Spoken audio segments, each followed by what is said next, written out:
there's like a priority list for everybody. So if your first pick, like in your priority, isn't doing anything, they see if your next channel is doing anything, etc. And they go down the line. Okay. Yeah. Gotcha. So if people go over there, since we're not usually doing a lot of live events, our channel still has stuff happening on it, so that's good.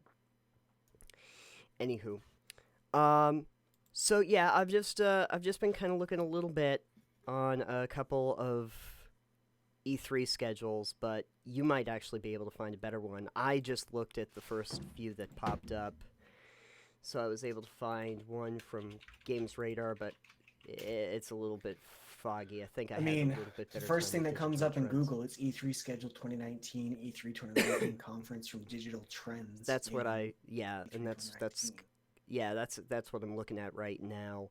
I mean, that should be correct, I assume. I would certainly hope I was correct. I never know. E3 is a little strange this year because it looks like some are like Sony's not going to be there.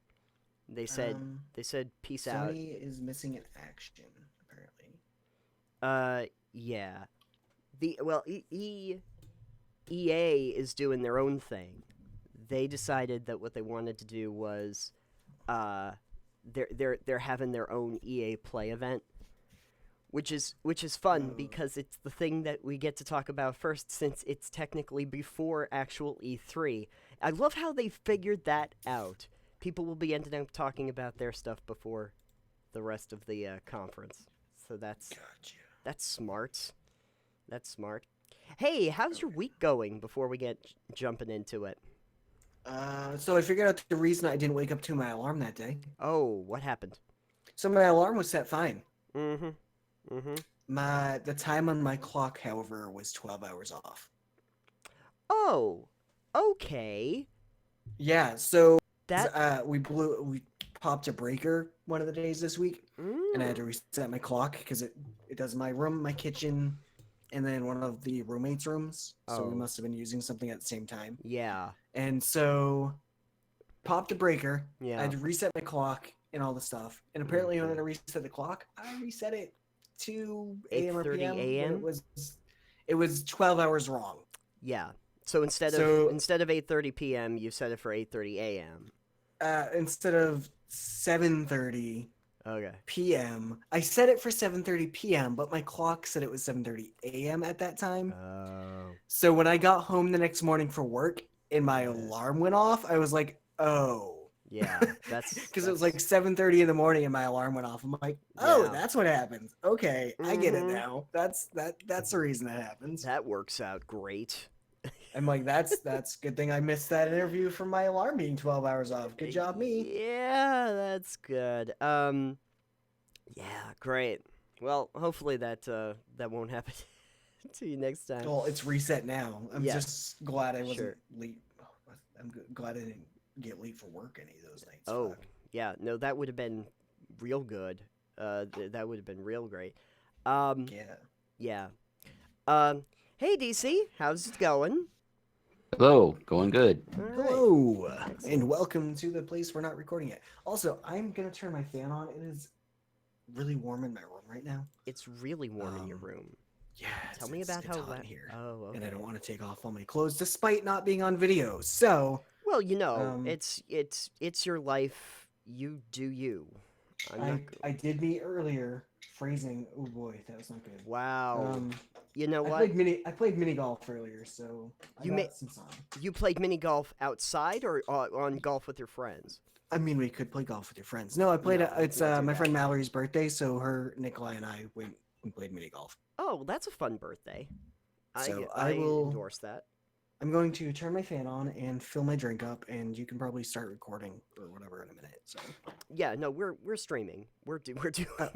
We're already doing that. Yeah, because 9 o'clock. 9 o'clock. We're just. I didn't know you started yet. Yeah, 9 o'clock. It's intended for mature audiences. Okay. Yeah, it is always intended for mature audiences. Every single thing that we do is intended for mature audiences, which is probably why we'll never be on radio. Anyway, so how's All right, I'll be right back. Anyway, So, You talk to DC. yeah. DC, how's your week going? Good, good. Yeah. I ran another session of Dragon Heist today, so my players we're almost done with it. Probably another 2-3 sessions, and Nice. they'll be through the season they're in. So Oh, excellent. Yeah, I have not tried Dragon Heist, nor am I particularly familiar with it, but I assume I have to steal a dragon. That right? no, Oh. no. Though that would be fun. I would love to This steal a is dragon. dragon refers to the gold coin in Waterdeep is called a dragon, Oh. and there's a bunch of them hidden under the city, and so part of the game is finding this giant hoard of money. Perfect. Love it. I played the Malmit Heist from Cobalt Press. That was like the first time I played 5e for Steel Empire. But yeah, I have not really played. Well, then again, I haven't really played any modules for D&D at all. So when people are like Tomb of Annihilation, Curse of Strahd, and all of that, I'm like, that sounds nice. No clue. I hear one has vampires and one has like dinosaurs. So like I'm sold, but I have not played it. So This is my first time running an adventure right from the book, right, as it were. So. right. Yeah, how is that? I was always wondering. As far as Dragon Heist goes, it flows really well. They did. I've looked over some of the other books, and they did what I think is a pretty clever thing in the way they just outline. In Dragon Heist, you basically pick a season, and then they give you sort of a flow chart of events, and so you have different things happening in the same locations. You just go to summer, winter, fall section of that event, whatever order it happens in, and yeah, that's what your party does. Oh, okay, that's pretty sweet. So different things happen depending on which season you're in. Yeah, you get your choice of 4 villains, and each villain is associated with the season. So. Oh, sweet! I like that. I want the one that has a mustache that he likes to twirl. Is there a villain that has a twirly mustache? You can give one a mustache, sure. Yes. I'm going to. I would like my villain to grow a mustache, please. Yes, can my villain grow a mustache? Can the heist be stealing his mustache? Yes, Perfect. This is brilliant. I like this already. I'm gonna call Great mustache caper of 2019. Yeah, exactly.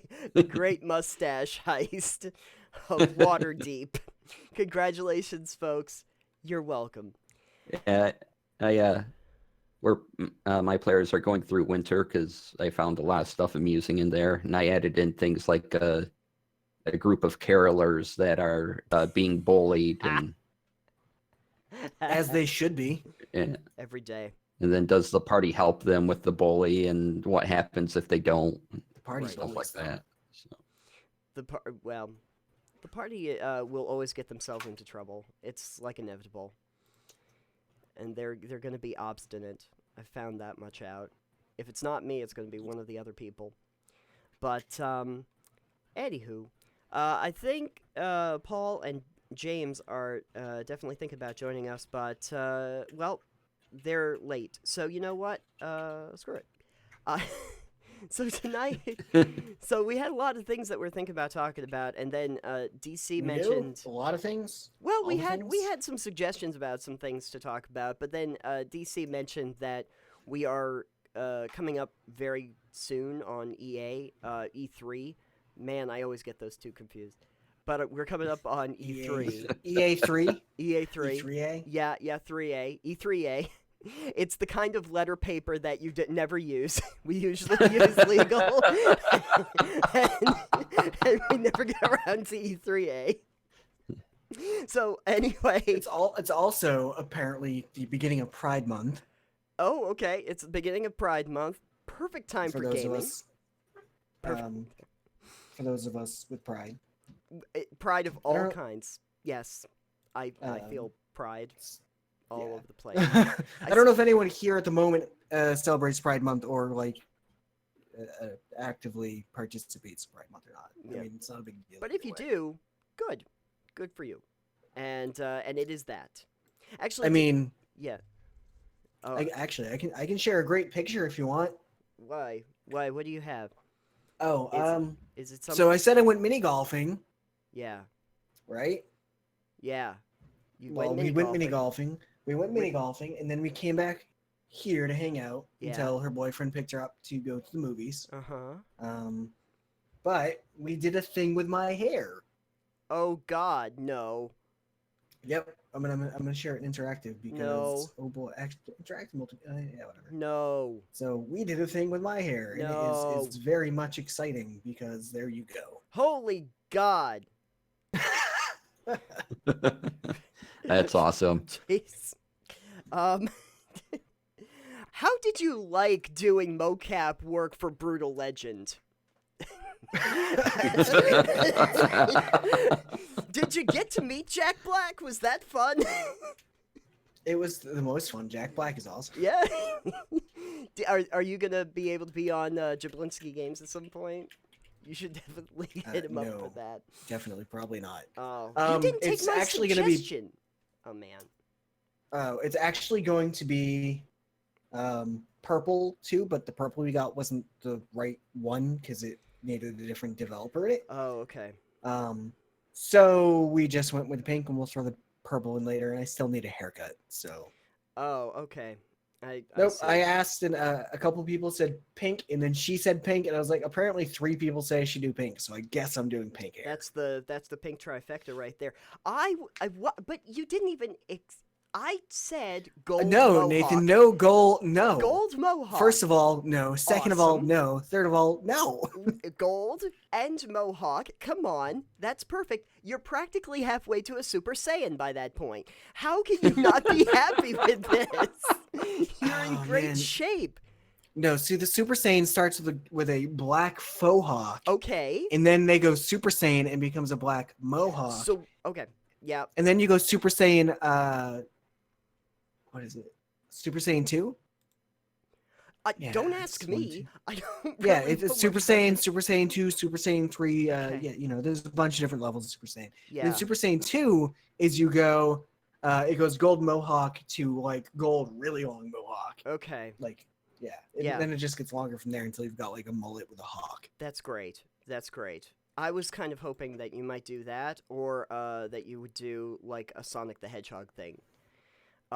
Which would make you a more realistic-looking Sonic the Hedgehog than the movie version, but that's not very difficult.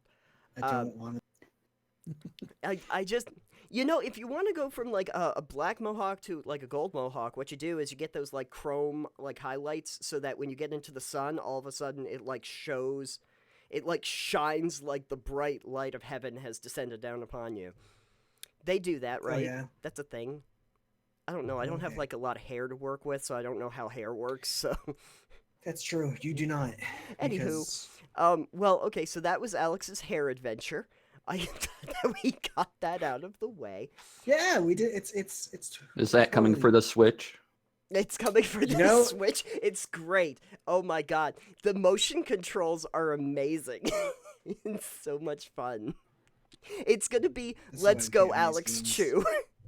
And oh no, actually that makes perfect sense. It can be like Let's Go Eevee, because you know how Eevee like has a bunch of different moves. Alex has a bunch of different hairstyles, so each one of them has like a super hair power. colors, Nathan. I don't have a lot of different styles. I don't know how to style my hair. You start watching the Style Network, and I your don't have hair. TV, Nathan. Who buys TV? Who buys TV? I don't know. People, normal people out there in the world. Anyway, let's not digress too much. We came here because we were going to talk about E3, and I do really want to talk about E3. I was saying a little earlier, I actually don't know much of what's coming to E3 this year. Last year, I felt like there were a lot of big releases that I was excited about, and then all of them disappointed me, so I don't know if I don't know how I should feel. I don't know how I should feel this year, to be honest with you.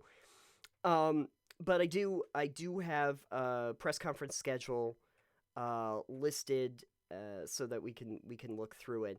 I feel like we kind of just have to get this one out of the way because it's necessary. So Electronic Arts. Okay.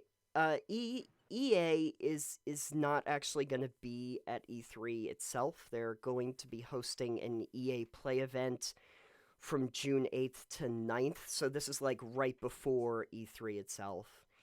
And it from what it sounds like, not sure what EA plans to show off, but it probably has something to do with content for Apex Legends, Anthem, Battlefield 5, and they're probably going to be showing off Star Wars Jedi Fallen Order. So there's 3 games that I have not played Apex Legends. I hear it's very good, and I do like Respawn, which is also the reason why Fallen Order looks good. But Anthem, just played Anthem, so don't care. Battlefield, I don't care about. So I think the reason that EA wants to do their own thing is so they can have loot boxes for the event. Oh, that would be perfect. Yeah, they can have loot boxes put into the event. You need loot boxes. Just what they do is that at the gate, they make you pay for a loot box, and the loot box tells you if you're allowed to go into the conference or not. So like 9/10 of the people are gonna get turned away at the door. But guess what? So you got pink hair for Yoda. Congratulations. You can be twins, Alex. Okay. Okay. The article I just posted has a breakdown of what E3 is doing Oh, in it okay. and what time. Excellent. I will. Tech radar. Cool. I will actually just open that up and not He's have gonna that. open up a box of worms. I'm gonna open up a box of worms and make sure that it's not on my actual thing. Okay, great. Oh yeah. Tech radar. This might help out tremendously. Yeah, the first ones that I went Or at to. least for their live stream event, not, you know. Oh yeah. This is good. I will look. Oh, okay. Oh, sweet. They actually, thank you so much. The first ones that came up were, like game news sites, but they were just kind of giving overviews. They weren't really giving a breakdown. So, Breakdown. So, Wait, hey, thanks, Tech Radar, for actually giving me a breakdown. Okay, so here we are. EA Play live stream. What it's looking like. We're on June 8th. First thing out is Countdown to EA Play. Boy, the hype machine is real. Okay, this is smart. I will give them this. The first one, 9:30 in the morning, they're going to be talking about Jedi Fallen Order. They're not like holding it to the end. They're going to get it right out there at the beginning. I appreciate that. I've seen so many that like wait till the very, very end to do that. Yeah, that's what Gearbox did when they announced Borderlands 3. It's like, we're going to give you every single possible thing that we do before we ever get around to telling you about it. And it's like, I understand you have a Tiny Tina card game, but let's just, come on, people. Let's just get to it at a certain point. But no, the thing that probably most people are excited about when it comes to EA is Jedi Fallen Order, and so they're just going to come right out with that. Alex, you'll be happy to know. And EA definitely wants to get credit for this, that they do not plan on having microtransactions or loot boxes for this game. For which game? Jedi Fallen Order? Jedi Fallen Order. Yes. Nice. And they wanted a big round of applause when they announced that, to say, hey, look at the problem we made. We fixed it. Sorry. So they're going to go back to just charging for DLC. Yeah, I do very much imagine that there's a workaround to that, and I don't know what it is, but they... Well, yeah, it's called not gambling. Yes. Well, a few countries have had a bit of a problem with that lately, so I imagine that the blowback is very real, especially after Battlefront 2. You know what was interesting is that recently, one of the games that came on my Xbox Live account, I have not played it because it's all multiplayer, no single player. They had Battlefront 2, but it was not the new one. It was the old one that was made by Visceral, like a good studio who did a good job with the thing. Are they still around? Visceral Entertainment? No, because EA bought them and then closed the studio down. Yep. So no, Visceral ain't around anymore. That was an EA. That was an EA casualty too. And they said, "Hey, you did some good work with these things. We're gonna give them to a different studio." No, unfortunately, when they did like the new Battlefront, they somehow roped my poor Criterion into this, and I was like, "How dare you do this to a fine studio like Criterion? That's not fair." I mean, EA does that to everybody. Yeah, I mean, look at look at what they have poor BioWare doing now. Hey, hey, enjoy Anthem. We hemmed and hawed about what the game was going to be for about 6 years, and then finally started working on it in the seventh. That was great. That worked out awesome. It wasn't terrible. Just for the right, it wasn't horrible. It was just kind of boring. It wasn't as much content as I really would have hoped. It was fine. It's just not great. It's not what you expect from BioWare. That's all. I mean, no, it's not what BioWare wants to work on. No, no, it definitely is. That's very evident in the fact that people are already saying that Anthem is basically a dead game. So. Yeah, they're insistent that it's not. Like, they've come out and they're like, "No, we are not abandoning Anthem," and it's like, maybe you should. The thing that's really sad, I remember Yatsu was talking about this, is so EA has the rights to make Star Wars games. We know that because they're doing Jedi Fallen Order. And they did Battlefront and all of those. And last time I checked, BioWare made like an excellent Star Wars game. Why didn't you have them work on a damn Star Wars game? Well, You know, they made KOTOR. Could you have them make another KOTOR? No? Apparently not. No. That's not a thing. However, Fallen Order looks like a fun game. It's kind of like an action adventure. It looks sort of similar to Force Unleashed. It has like a Force Unleashed kind of vibe, which is fun. And it is being done. If you're not familiar with Respawn, Alex, it would be the company that made Titanfall, and also actually made the hit that they didn't know was going to be a hit, Apex Legends. They made those games. Good company. Good dev house. Which actually leads us into Apex Legends, which they're going to be talking about. Probably more skins or events, because it's pretty much going the way of Fortnite. So, anything else that's good in here for EA? I don't know. It's EA. I assume another Westwood title that they're gonna backfire on. Well, they have to make that Command and Conquer mobile game. I thought didn't they already make that? They probably did, but I don't know anyone who played it. So, did you? I don't play mobile games. Okay, because I know you're a big fan of Command and Conquer, but I didn't know if you were willing to pick up the mobile game or not. No. Okay. Well, I mean, I like Diablo, but I'm not going to get a Diablo Eternal. I mean, anyways, it's free, but anyway. Okay, the other ones that are going down the list, we have Battlefield 5, FIFA 20, Madden NFL 20, and The Sims 4. There. Oh yeah, good old Maxis Studios that no longer exists. Yeah, there's another good one. And a lot of sports titles that are reskins of the old sports titles.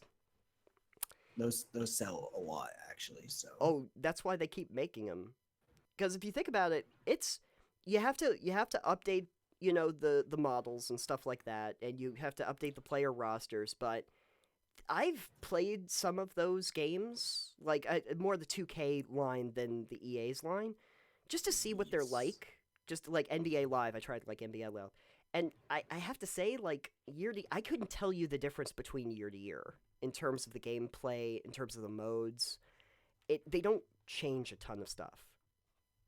So, you update the rosters and you make sure the graphics are up to modern standard and you're pretty much good to go. You throw in one or two experiments, like a manager mode or something, and, call it good. FIFA, they make so much money off of FIFA. Yes. People yes, they do. like soccer. All the money off of FIFA. All the FIFA, all the time.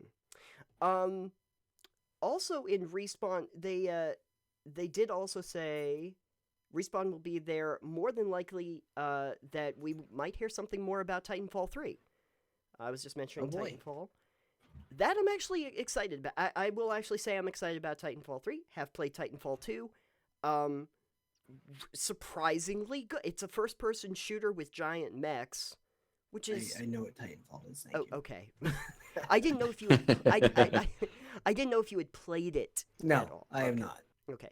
What I was surprised by, and this Respawn did a really great job, is it's so smooth that you're like flying all over the place, and it is fast and responsive. Surprisingly fast and responsive, even by shooter standards.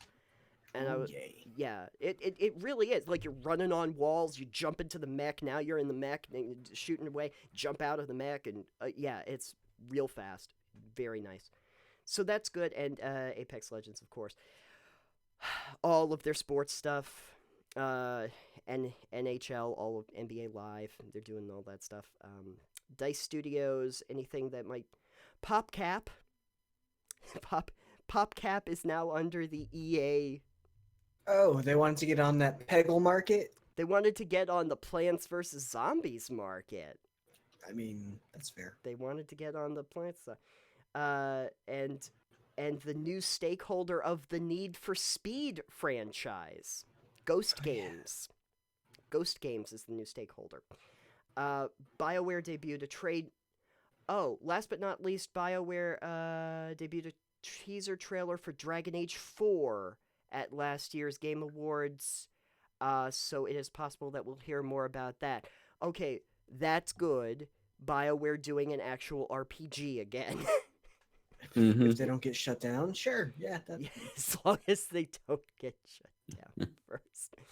Well, I think that when it comes to like Anthem, that was just such a mismanaged cluster. If they actually have a game where they're just allowed to just work on the game, and they have a clear objective of what they want to do with that game to the start, then I think they're going to be fine. It became very obvious. There was a Kotaku report not too long ago, and it became obvious that, like, they didn't really even know what kind of game they were making for the first 5 years that they were in development. And then they premiered it at, like, 2006's, 2017's E3, and they said they saw the people flying in the landscape, and that wasn't, like, even something that they were really considering. They were thinking of taking that whole thing out. And then people saw that and got super excited, and they're like, oh, that's the game. Oh, now we have to rebuild. Now we have to build the game around that. So they only actually spent about like 12 to 16 months actively making the game. Yeah, I know. Yeah. I know that. Yeah. I saw the things about it. I was like, oh boy, so they actually just spent not all that time. Yeah. Can you imagine if they actually spent the full 7 years of development working on the game? Bam. Well, if they had a clear vision for it, too, throughout that time, which it sounds like they sort of did at one point, and then they didn't, and then it just kept going in that cycle. Yeah, and then a lot of people... Sounds about like what happens. Yeah. Well, it sounded like a lot of people just kept working on different things, and it kept getting scrapped because they didn't know what they wanted to even make. And I was like, wow. When in doubt, make nothing. Yeah. And then eventually somebody was like, okay, this is what we're going to do. We'll make this. And so they produced a product, which I have to say, even though I thought it was kind of lackluster, considering the limited amount of time they worked on it, it's still pretty impressive what they were able to do with that time. Looks beautiful. Yeah. It looks great. It looks great. The way it plays is a different side. Okay, anyway. Well, the next game's just going to be Plants versus Mass Effect. Oh my god, I would love that. I hope they're plant aliens. I want to pit the team at Cerberus against the plants. I want my Cerberus guys to come back just so that they can take on plants. They're much cooler than zombies. Okay.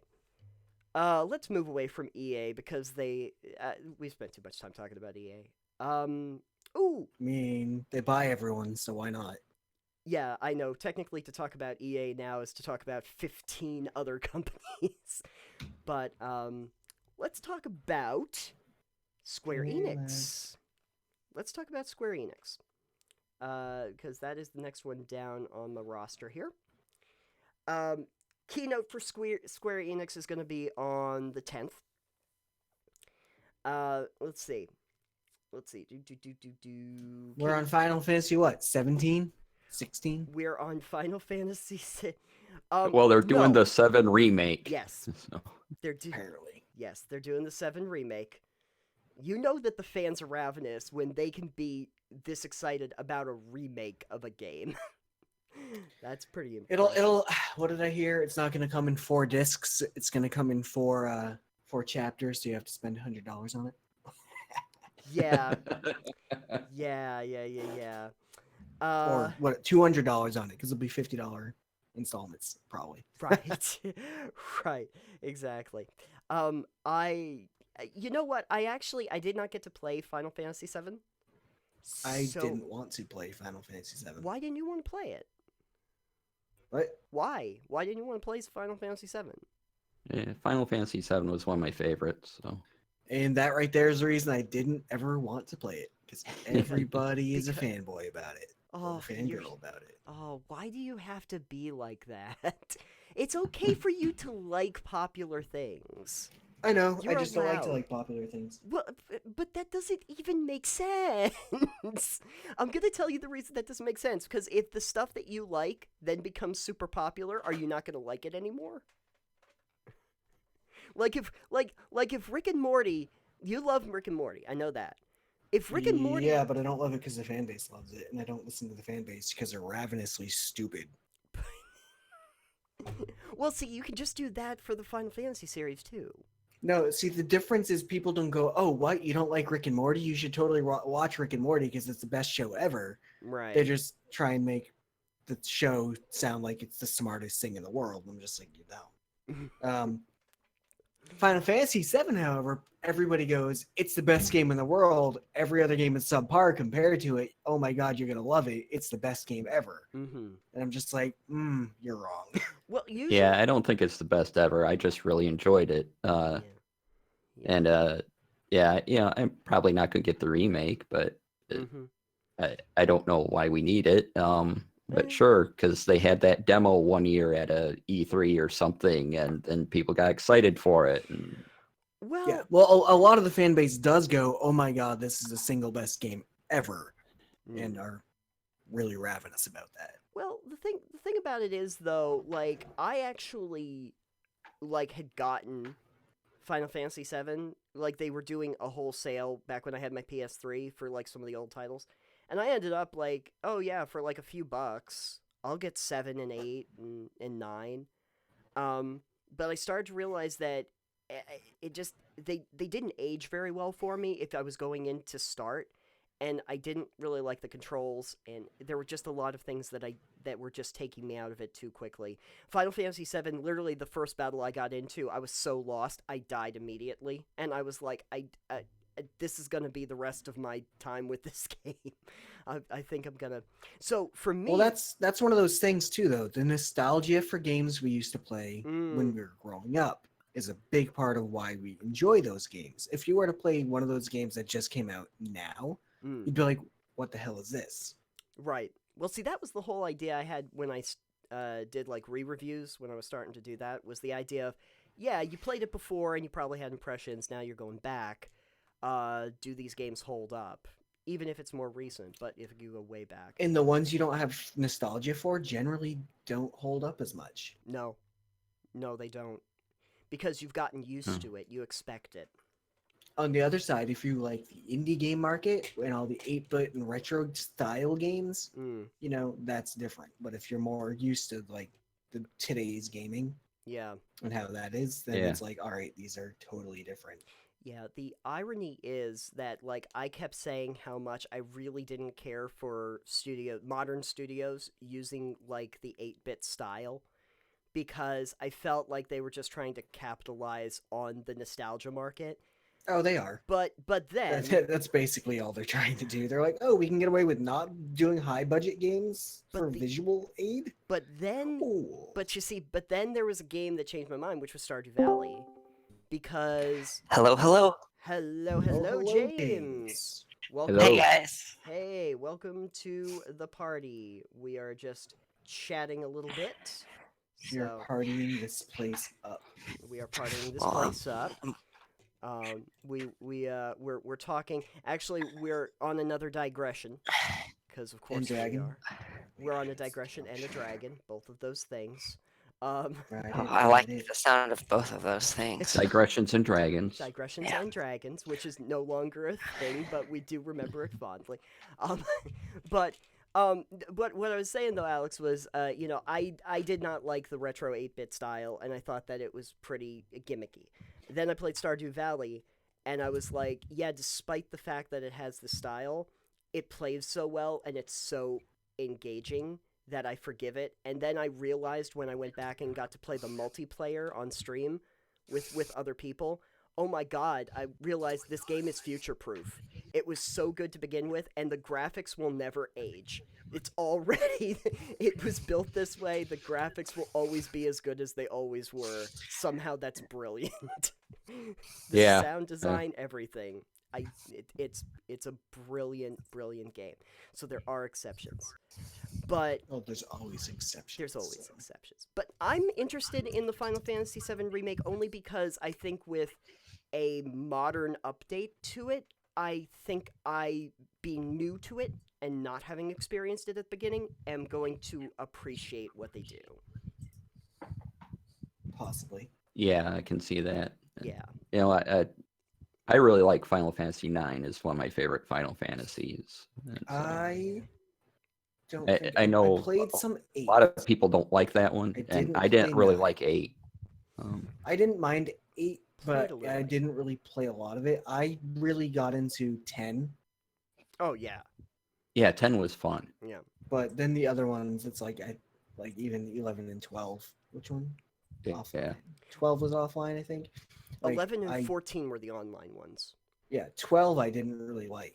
I still have your 12. I gotta get You that do back still to have you. my 12, and that's fine because I still didn't like it. And I realized I couldn't play it on my PS3 anyway. It wasn't back compatible. Yeah. But the thing If about anyone wants a collector's edition of Final Fantasy 12, let me know. or let me know because apparently I'm the one holding on to it. But yeah, James, you're familiar with any of the Final Fantasies? I am familiar with them. I have never played them, but I'm been very much inspired by the concepts that they present with, because I do try and do a little video game development in my free time, and I like the concept of the different classes that you have, how the combat works, and the different the different stats and stuff. So I'm familiar a little bit with the system, Yeah. but not as much with the actual games. I've never played those. Really? No, you haven't played Yeah. any of them. Okay. Mm-mm. Interesting. I play a lot of sandbox games instead, and Yep. do leave my role playing at the kitchen table, I guess. That's fair. Yeah. Are you I guess I never got your thoughts on it, but I know I've talked with some other people about like I know Alex really likes a lot of the Eastern RPGs. I'm a big fan of like a lot of the Western RPGs. Do you have a preference between the two? It's a I don't think so. Mm. They both bring something different to the table, I think. Mm. I think that when you take like a Western style RPG, it caters more to like Western culture. Mm. But like all the good game development in general, I think, is going on in Japan right now, I think. Mm. I mean, it has been for a long time. I mean, you have titans like Nintendo and Game Freak and all of that. But like, I don't know, it feels like they miss something Yeah. and they alienate themselves a little bit from us on in the western part of the world a little bit when they design games just for an Eastern, Japanese, Chinese Mm. audience. And so I don't know, That's there's interesting. just a little bit of a balancing act. Yeah. Well, it's kind of hard to delineate them out now more than ever, just because I think everybody saw what everybody else was doing and said, "I want to do that too." so, hmm so you see, like I played Final Fantasy 15, and it is more like a Western RPG style game than any of the others before it. I would really say the way it's structured and the way they set that whole thing up is so much closer to what you would expect from a European design game.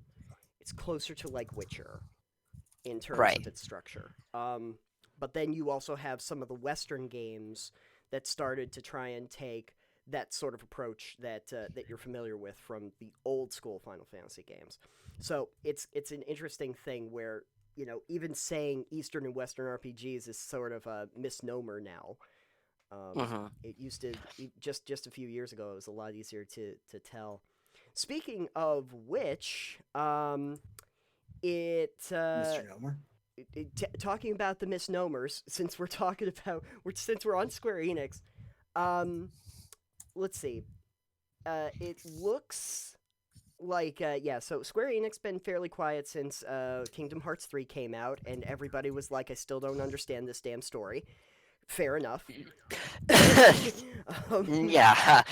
Yeah, yeah, That's complex. yeah, and And it's Disney for crying out loud, and it's super complex. well, but the story is welcome to definitely JRPGs. yeah, the story is definitely Square Enix. The story is definitely not Disney. The characters Yeah. are Disney. The story is Square Enix. I mean, they apparently didn't have any Final Fantasy characters in the game this time. Oh, this so, time around? Yeah. Interesting. I kind of feel like Kingdom Hearts is just one of those franchises. You're best to just enjoy it for a game that's fun and has Disney characters in it, and not for trying to get into the lore of it, because it will drive you nuts. You will not understand it. It's just not going to happen. But anyway, Kingdom Hearts 3 came out, and we still don't understand what's happening with Sora. But that's okay. They have the Final Fantasy VII Remake that we were just talking about, and apparently Crystal Dynamics did come out and say that we should hear something more about Marvel's Avengers. So, Oh, right. Yes. so that Avengers game that we game. were really Oh, excited. yay! Yeah, I'm excited because one, I do like I'm- Marvel. I'm I like Marvel, but also Crystal Yes. Dynamics is such a good game studio. I am Well, they Yeah. were. I don't. What have they released recently? What have they released recently? They worked on the new Tomb Raider games. I think was the Did most they? recent. Oh, yeah, Yes. they did. Yeah, Oh, the yes. Survivor Yeah, series. yeah. They did that. And actually the series before the Survivor series, they've been doing that. But yeah, no, they did a lot. They did some of the Legacy of Kain games. They did all of the Legacy of I was Kain gonna games. say, yeah. The last quote unquote Legacy of Kain game Yeah. that came out in that game universe was Nosgoth, which was terrible. Really? I don't think I've even heard of that one. That one was a battle arena Oh. type game. That's and not it's good. no longer active, and it Go just figure. looked and sounded like shit. Yeah, that does It sound was about set in the right. world of Legacy of Kain, but not anywhere near the game. Oh, fun. Yeah, no, I'm guessing that was not created by Crystal Dynamics. It was Square Enix because they own the IP for was Square. Legacy of Kain, Yeah, but I don't know if it was supposed if to it like was- be a yeah. sequel or anything like I in that don't universe. know, but I'm very interested to see what they're gonna do with Avengers. They should just make a Legacy of Kain game. Seriously. Maybe they'll make Avengers into a Legacy of Kain. I I'm mean, looking. Yeah. Ugh. I mean, Nothing the only yet. issue with that is the voice actor for Raziel died, but they also kind of killed Raziel off in the last Legacy of Kain game. Oh no, he died. No, he sacrificed himself for Kain. Oh, okay. Did No, I I just mean ruin the I didn't spoiler? know the voice actor died. Oh, I'm pretty sure the voice actor passed away. Oh yeah. no, sorry I'll to look hear it up about right that. now. But anyway, so we will get something about Crystal Dynamics stuff. So that's cool. The Crystal Dynamics is doing a new thing. Ooh, they are also working on Drag. Oh, go ahead. What you got? Me? Yeah. No, I was just saying that was cool. That will be really cool. I'm yeah, a big fan of the Marvel universe and the stories they gave using the characters and stuff. Yeah. Did you see? Oh. And so to Yeah. see a Never mind. He's game not company dead. taking it over. Their he's not their dead, okay. paragraph on their website doesn't really have me excited. It just sounds the Avengers project is being designed for gamers worldwide. Okay, where is that not true? Will be packed with all the characters, environments, and iconic moments that have real longtime fans. Who doesn't Perfect. want to do that with their IP for something? You know? Yeah, I think they purposely. I get the feeling, and this might just be me, but like when you see a game studio that's kind of close to the chest with something that they're bringing out, they want to make it like an event thing when they release it to the public. Like usually if they're really closed off about that, they want to make it that like oh my god moment of E3. So maybe that's what they want to do, or they So don't know what the I date lied. is. Okay. You I lied. The actor that does the voice of Raziel is not dead. Okay. He's like 80, but he's not dead. For some Oh. reason, I thought he passed away. Maybe I'm thinking of someone else. Yeah, him and Morgan Oh, I'm Freeman. thinking of the voice of. I'm thinking of Mako. Oh, yeah. Mako passed away a couple years ago. Like he was the voice of Aku for Samurai Jack. Oh, okay. And That's what I was thinking. Uncle Iroh in Yes. Avatar: The Last Airbender. Oh, okay. Mako was amazing. Mhm. Yeah. Nope. So the guy who did Raziel actually did. He was in Star Wars Rebels as General Dodonna. Oh, all right, cool. He's Medivh in Heroes of the Storm. Oh, so Which he's doing okay. people So he's still still play that, very right? actively doing stuff. Okay. He did the voice of Sethune in Heroes of Warcraft for Hearthstone. Oh, wow, And that's cool. Kaiser Dormu in World of Warcraft. And Wow. Okay, so he's a still bunch of other stuff. so he's not done. Okay, so that's good. Okay, so the reports of his death, the reports of his death were greatly exaggerated. Yeah, I was By greatly. I was thinking he also did Dar Siphon Filter. Okay. He was in the series The Batman. The Batman. He does a lot of voice acting. He was in Age of Empires 3. Okay. Nice. Uh, Okay. Cool. Oh wow, he was in the Rugrats TV series as well. Okay, well, while we're going over his IMDb page, if we could just move on, just to round out what Square Enix is doing. You want to focus on a topic? Wow. No. Well, I want to try. It's herding cats, but I'm gonna give it a try. I've actually tried herding cats one time. I had 2 cats. I tried to make a pillow for it and keep them in there. That did not work. I had help. Hey, me and my here you go, friend were like, Nathan. we're going to get the sofa cushions. We're going to see if the 2 cats are going to stay in there. Nope. It does not work. Anyway. He did. Here you go, Nathan. He was in Fallout Brotherhood of Steel. Oh, I did not play that one. He was voiced a Vault Dweller, Kane, and Nightkin, and some other stuff. Yeah, He should have been he's done a lot. He should have been in New Vegas. That's You know, maybe. you know, Yeah, too bad. a lot of. I didn't play Brotherhood of Steel. That was kind of like Baldur's Gate Dark Alliance, wasn't it? I think Brotherhood of Steel was like that kind of Maybe. shooter. Oh, see, okay. In Rugrats, like Go Wild from 2003, he did Drew and Charles. Okay, So that's Yeah. great. Look Okay. at that. We all know this guy's voice because he fucking did Drew Pickles. Okay. I have no idea who Drew Oh Pickles god, is. Nathan, go away. You're fired. Also, Square Enix is apparently working on Dragon Quest Builder 2 for Nintendo Switch. And, Dragon Quest 11S, Echoes of an Elusive Age. The definitive I don't edition. know what the S means. Like I have it for No the clue. PS4, but Yeah. now I see Dragon Quest 11. Why the S? What is it? Super?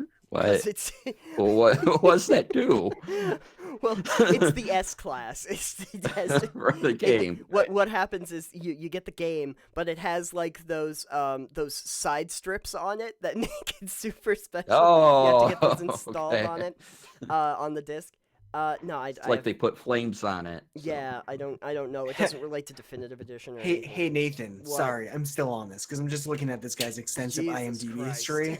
So, fun fact, Nathan, he actually did voice Hare Dallas in Baldur's Gate 2 Throne of Ball. Oh, okay. He was also in Forgotten Realms, Baldur's Gate 2 Shadows of and Forgotten Realms Icewind Dale. Okay, I Shadows of Mammon I've played, so I would know from He that. was the same person that he did in the other game. Icewind Dale, I Hare did not. Dallas and Vittorio. Oh, okay. I think I know. I think I remember Vittorio. Anyways, Anyway. Okay, are we good? Can we just get back? Sure, why not? Okay. No, we can't. No, this is a live stream. We do whatever the hell we want. That's true. We do. We do what we must because we can. So the thing about it is that I'm always excited when I see Dragon Quest stuff, but I swear I don't think I've actually played a Dragon Quest game since the very original one, and I kept dying to slimes. I don't know why. I don't know why I'm so excited about Dragon Quest games. I have like no history with it, but I keep saying I want to play them. I just never have the opportunity. Like, I never have the system I need to play it. And it's annoying. Right. Yeah, I'm really liking 11 right now. The characters are fun. I don't know if the story actually gives me any big twist anywhere or makes it more interesting than what you set off to do, but the characters are kind of fun, and yeah right now that's good enough for me. So yeah. I think there was one like sub-series of Dragon Quest that was like Mirrors or something, where you would go through. It was when they had the Wii and you had the motion controls, and you would use the little controller as a sword, and you would slash at the enemies, and you would go through like one battle after another battle on like a pathway. So, like, for Honor? Yeah. That I did play that, and I was like, oh, this is kind of fun. But I really like the idea of the bigger open world setting that felt a little bit closer to like those big sandboxy RPGs. I wanted to dig into that. Maybe, hopefully, it will be like something I can actually play on a system that I own. That'd be great. I wonder if Hypixel is coming. Which one? Okay, so I don't know if anyone else is keeping up with this at all, but so there's a group called Hypixel that is releasing a game in a similar vein to this Dragon Quest Builders and Minecraft. It's called Hytale, is what it's called. Oh, Let me see if I can find it. okay. It looks amazing. Oh, yeah. And I wonder if they're going to come and demo it. Ooh, I wonder too. If you find it, just throw it into interactive so we have it. We have a listing. Oh, so that's what Dragon Quest Builders are going to be. It's going to be kind of like Minecraft. Dragon Quest Builders 2. I don't know, honestly. I'm doing as much research as I can right now. That's good because you do the research that I can't. But I'll actually look it up because I'm curious. But okay. It does look similar to, like, it's sort of a sandboxy game. Okay. Let me pop a link into the chat. Yeah, I think I see what they're talking about. Looks like it might be like a Stardew Valley, Minecraft. Action, More Minecraft. Yeah. Action role-playing sandbox video game. Starcraft Valley. Starcraft Valley. Starcraft Valley. Yeah, it's Starcraft Valley. It says it's a role-playing game, but yeah, action role-playing sandbox video game definitely has a certain Minecrafty look to it, but the characters look like fully rendered. The characters still look fully rendered, but there is a certain quality to it that looks familiar. Okay. Yeah, actually, this looks like it could be kind of fun. Yeah, and it's for if they do that. It's for 2 systems I don't own. Great. Okay, well, that was a fun trip that we went down. Okay, well, never mind. Anywho, what else? Anything else that Square is doing? Probably DLC for Kingdom Hearts 3. Next episode for Life is Strange 2, and probably some talk about Just Cause 4 and Oninaki. Oninaki I am not familiar with. I will check on it to see. Oh, and too early to hear anything about Final Fantasy 16. Apparently, yes. Yes, it is. I didn't think there was supposed to be a Final Fantasy 16. Why would there not be? because they said Final Fantasy 15 was the last Final Fantasy game. Yeah. They lied. specifically were like, we're not doing... I thought it was stupid because they make tons of money off that series. It's a praised series, but I was like, okay. And then after playing 15, I was like, oh yeah, this is kind of like an homage to everything that you've done previously. It was. You can even get like the soundtracks in that when you're in the car. You can find all like the soundtracks for every single previous game in the Final Fantasy series that you can play in the car Okay. when you're in 15. Looking at Oninaki, or however you want to say it, and this looks beautiful. Yeah. I don't know how I'll play, but the art is wow. Yeah, the art looks incredible. Whoa, whoa, whoa, whoa, whoa, whoa, whoa, whoa. Whoa. Whoa, I did not... Chrono Trigger director working on new Square Enix project. That's what Oninaki is going to be? New RPG from the developers Tokyo RPG Factory. Oh boy. Oh really? Okay. Yeah, this is beautiful. That's I'm trying to find it, but I can't seem to. Would someone spell it for me, or post something I in the mean, chat? you should. If you're gonna talk about it and it's beautiful, you should probably throw it up in our chat. yeah, Yeah. You know what? I have a Game Informer article that you can go to. Let me just throw it in there. Here we go. And I put the hightail stuff in there. Thank you very Oh. much. Golly. Yeah. Is that cell shading? It certainly looks like it, at least a stylized version of it. According to, let's see, 65% done. When was this article done? Oh, in February? Okay. So in February, it was like about 65% done. So still slated for summer. Oh, okay. Great. Yeah. So, previous games like I Am, Setsuna, Lost Sphere, varying things up with battle system and tone. Takashi... Oh, golly. Oh, Takashi Takeda, best known as director of Chrono Trigger and Parasite Eve. That's who's doing this? That's my nickname. you are Parasite Eve. Yep. Yeah. My nickname is Parasite Drop the Eve. Eve part. Yeah, no. Real. Oh boy. This okay. This could be interesting. This could be very interesting. Okay. Yeehaw. That's gonna be okay. So okay. Looks like Breath of the Wild. Like, It just kind of looks like Breath, but it's an RPG, and it looks like it's kind of an isometric. Breath of the Wild is an RPG too, Nathan. Well, This game looks amazing. Mm-hmm. Oh, Yeah, golly. This is really. Oh boy. Okay, well we learned something tonight. I did not know this game existed. So Yeah, I didn't either. Nathan, you also don't really care for JRPGs, so I that don't, doesn't but surprise me. but it does look beautiful, and it has a great pedigree for the people who are working on it. So I mean, shit. So did Anthem, but you know what? well, I'm not saying that I'm not. I'm not saying that I don't take things with a grain of salt these days, but I have no reason to believe that they would do a bad job yet, so I'm willing to stay excited. This actually, the style that this game is in is something I see a lot of the JRPGs doing lately. Mm-hmm. Yeah. Like that kind of style. Mm. Like, you know, there's a game God Eater, I think, on Steam. Oh, yeah. Yeah, I think that another one. looks kind of similar, like different character model styles, but just a similar aesthetic feel. Yes. Yes. And even the old .hack GU games that I have are very similar in a lot of those aspects. I think that's a thing that a lot of the more action-oriented JRPGs are doing lately. Yes. Yes. Which is interesting, but not bad. Well, I don't mind cel shading as a style, because I mean Borderlands is great. I love that series. I don't mean the cel shading. I mean just that overall feel. Kind of like that it's sort of like a CRPG kind of thing. It's kind of classic Baldur's Gate almost. You know, where you have like that it's like a pseudo angle, like a pseudo two-dimensional plane where it feels like it tracks you. I mean, sure. Yeah. It's one of those things that I said. Just go with me on that. We're going with you on that. Yeah.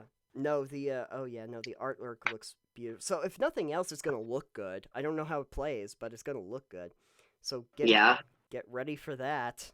Sometimes games can look good. It's okay. I have a feeling there's going to be an attempt to play of this game. Yeah, probably at some point.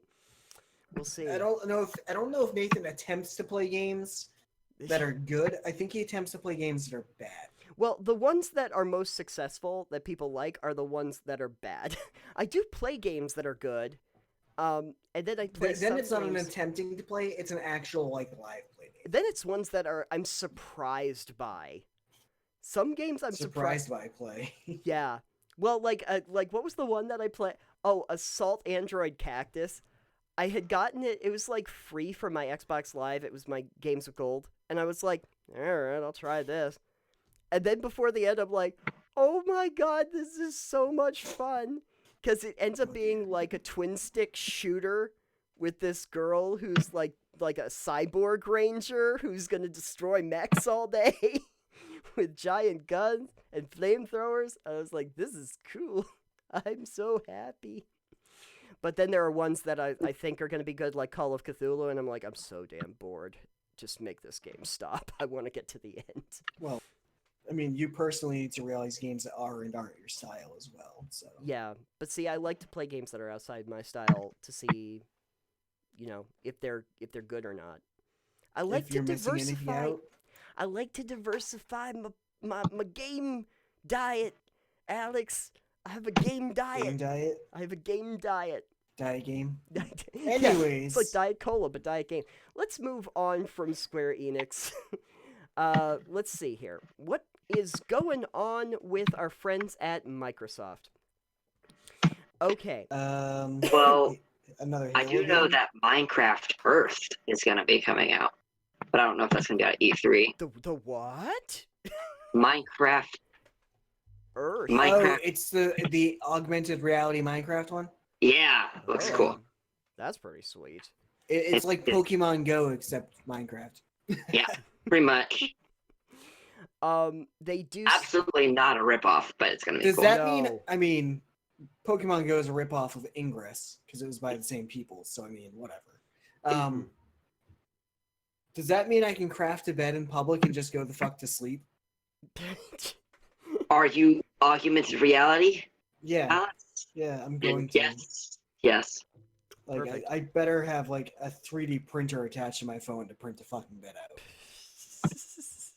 Yes, the pillow won't be comfortable, but Yeah, he doesn't care whatever. about It's that. a bed. He's fine. He doesn't care. He's a man of simple means. I am a man. And hard plastic. Yes. Simple means hard plastic and pink hair, apparently. Microsoft. They say will probably have demos for something called HoloLens 2 and I don't know, something Halo Infinite. I hear that's a series. Gears 5 and new Forza. There was a Gears 4. There was a Gears 4. Yeah. Shit. Now there's Gears 5. And there has been a finite number of Halos, so they got to Halo Infinite. and there's a new Forza title, and if they love me, it will be a Horizon title, because that series is awesome. Love that series. What, Zero Dawn? No, Forza Horizon. Forza Horizon. Forza Horizon Zero Dawn. Yeah, it's basically you play Aloy, but Aloy gets into really fancy cars and drives around the landscape and goes off road. It's super fun. It'd be great. I have played like 3 of the Horizon titles, and I was like, Forza kind of feels very rigid to me. And they were like, oh no, this is Playground Games. They have a whole different thing going on. And you get into Horizon and it's like, oh yeah, there's a ton of different classes of cars and you can upgrade them. And don't worry about the streets. You want to just go through the fields and wreck stuff? That's fine. In fact, you get points. You get points for like wrecking stuff and you get XP. You enjoy. You want to skid around? You enjoy that. Airtime? Perfect. You know what you need, though? You need a Need for Speed and Forza combo, and it's Need Forza Speed. Too Forza, too fast. to No, that's a Furious. movie franchise, Nathan. That's totally different. Actually, to be honest with you, Fast and Furious actually has a Forza game. There's a Forza Fast and Furious game. I know because I have it. It's in my game Oh, library. Jesus, Nathan. It's yeah, it's kind of cool. They even have the packs for the cars for Fast and Furious in Forza Horizon. Of course. Anyway, so there's some talk about those games, but they think that the big news that's going to be coming out for Microsoft is debuting their next gen Xbox console named Project Scarlet. Project Scarlet? What is this? Codenamed Project Scarlet. That's a terrible code name. It'll probably be the all online one. Finally, since they're at that point now. They say, while we're not sure exactly what Microsoft is going to show us in terms of hardware, we're likely to hear more about xCloud, their new streaming service and new updates for Xbox Game Pass. So, of course. I mean, everything's online now anyway, so it's like they announced it a couple of years ago, and now they can announce it, and people aren't going to freak out about it. Yeah. Well, now they got to compete with, theoretically, Google. Because Stadia, they were like, yeah. Of course, Google may not ever actually do that. They might be like, because Google has a tendency to be like, look at this really awesome thing we do. Oh, you know what? We're not going to do it. Never mind. It was funny. It turned out that this Project was not Stadia. The Stadia. Yeah. Yeah. Which I got confused with Stevia at first. I'm like, wait, what? Oh, no, it's a different thing. It's not something they put in diet drinks. Yeah, put some sweetener on your streaming console. Like, by the numbers, if you really look at the numbers, it is impressive hardware. Like the current Xbox, like the One X, that's like their upgraded Xbox One. In terms of processing power, it can do like, I think they said it's like 6 point something teraflops of data that it can handle at any time. And Stadia can do 10. So in terms of processing and their ability to render graphics, it's very, very impressive. But but the problem, I think, is going to come with the fact that the internet's still not at the place where you can do a virtual console without lag and problems with connection. So we'll see if we'll see if this Xbox thing is doing any better, but I don't know. If Google can't make if Google in their primary conditions, like their optimal conditions, still has like delay between registering something on your console, I don't know how Microsoft is going to fare. They have more time in the console market, but I don't know. xCloud. They really have this. A decent part of that problem is that to keep their servers up is incredibly expensive. Yep. So if they're really going to do this, I really hope they know what they're getting into, because with things like some of the cloud-based, just basic robots like Cosmo, I don't know if you guys have heard anything about this, but they couldn't keep up the servers because it was too expensive, so they basically just killed these cloud-based learning robots. And there was a lot of irritation about it. Yeah. So, and then you have stories like Sega, who had a short-lived online streaming service for their games, which was a long time ago, obviously, but the problem remains is that anything that is going to use that much data and be sending it back and forth like that is going to use a ton of energy, a ton of space, a ton of hardware. It's going to be incredibly expensive to maintain. So my guess is either the system or the streaming software will come with a really heavy price tag. They might move to something like what Nintendo is doing for their internet, their online gaming, and start charging a pretty hefty fee for that. Yeah. Or it may not last. It may just be one of those fad things that they try and it goes for about 2 years and they're like, well, we can't afford this anymore. It's like destroying our revenue. So we're going to have to cancel it and everyone's going to be irritated. Yeah. That is something that I'm really saying. I just cannot imagine the amount of time and energy that it's going to take to keep those servers running if all of your games are being stored on a central cloud server. it's kind of mind-boggling, and I don't know if it's just too ambitious for the market yet. I feel like we're gonna find out, but I'm not gonna be Yeah. I'm not gonna be an early adopter. I know that it's not gonna be something I Why try to not, do Nathan? because I've learned not to be an early adopter at all. I'm just Yeah, that's how I feel about a lot of things. yeah. It's like these things are cool. Come back to me in a year or two, and I'll see if I want it. Still, Right. if by that time it's probably going to be a whole lot cheaper and work better. Yeah. Yeah. You know, it's just I've learned my lesson from getting into things too early and then realizing, oh yeah, no, this was a waste of my time And your money. Definitely my money. Cutting edge technology cuts both ways. Yeah, So it sure does. I mean, now you can buy like giant televisions for like literally the money under your couch cushion, but once upon a time, it cost a whole lot more. it was a whole lot worse. Yeah, and it was a whole lot. Oh yeah, I'm realizing that. Like the television that I have now cost more than the bigger and better televisions that are out there today. And yeah, and it's and every time they go on sale, I think to myself, yeah, I could get one, or I could just wait until I really, really need one, and they'll be even cheaper. So maybe I'll just do that. What else does Microsoft have? Oh, last year Microsoft announced the acquisition of several new studios, which include The Initiative, Undead Labs, Playground Games, Ninja Theory, and Compulsion Games. So probably gonna see some rumblings about projects from them. What did they do? I don't know anything that The Initiative did. Undead Labs did State of Decay. What was you gonna say? I don't know what the initiative did either. No, I don't. I was looking it up and I still don't know what they do, honestly. Undead Labs though did State of Decay and State of Decay 2, which was basically the same game. Sorry, it's true. I've played them. Playground Games, who made my Forza Horizon series. There you go. There we go. Ninja Theory, who made Hellblade.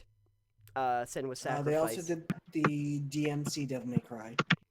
Yes, they also did that. They've done a lot of really good stuff. And then Compulsion Games, who made that train wreck known as We Happy Few.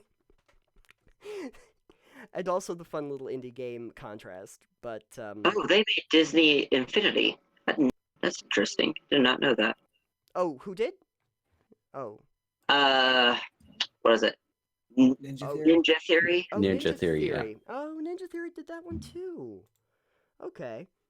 Yeah. Huh. It's a good studio. Ninja Theory's not bad. I'm glad that Microsoft got them and not, say, EA. Yeah. You know, you say that, and I do understand. I prefer Microsoft over EA, but at the same time, you see what they did to poor Rare since they acquired them. I mean, anything is still better than EA. It's Sea of Thieves. Still better than EA. Grabbed by the Goonies. Still better than EA. I just think Rare should have just stayed with Nintendo. It was their golden age when they worked with them. That was like 20 years ago, Nathan. Still. It's still their best game live. It was Banjo-Kazooie, Conker's Bad Fur Day, Perfect Dark, GoldenEye 64. They did so much good stuff during that time. And then then their first games have changed very much since then. I know, because they got acquired by Xbox, and the first one they did was Grabbed by the Goonies, where you just get scared by mounts on the wall. I walk by a mount of a moose, and it scares me, and I have to do a quick time event. Yeah, good. I mean, Thanks, have you seen Rare. what happens with mounted heads on walls in Elder Scroll games? No. You get assassinated by them. What was I think it was Oblivion. Fair There enough. was some Dark Brotherhood mission that you had to kill someone, like several people in like specific ways. Oh yeah. And you had to kill one guy that was in a chair by like dropping a bust on him, like a moose. Yeah. There was head. there was a quest in Fallout 3 that I think was called "You Gotta Shoot Him in the Head" that I never finished because it was too complicated. But that was another one where you had a series of targets and you had to take them out in a specific way. And You want that bonus, yeah. Well, yeah, you want the bonus. I didn't care. But hey, it's perfect that we're talking about that, Alex, because do you know who's next on the E3 slot? Bethesda.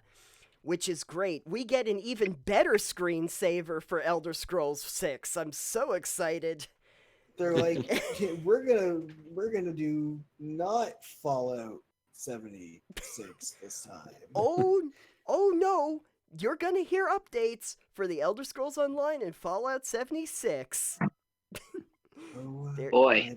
Oh boy. They're still All I can on that think about roadmap. Starfield is, hey, remember Windows 3.1? Remember that screensaver? Well, now you can see it in 4K. Yeah. I can't. Oh man, I was so excited about Starfield, and now it's just like, yeah, it's gonna still be on the damn Creation Engine. Oh my god. Maybe they'll surprise want us it to all be and cool. announce a new game engine.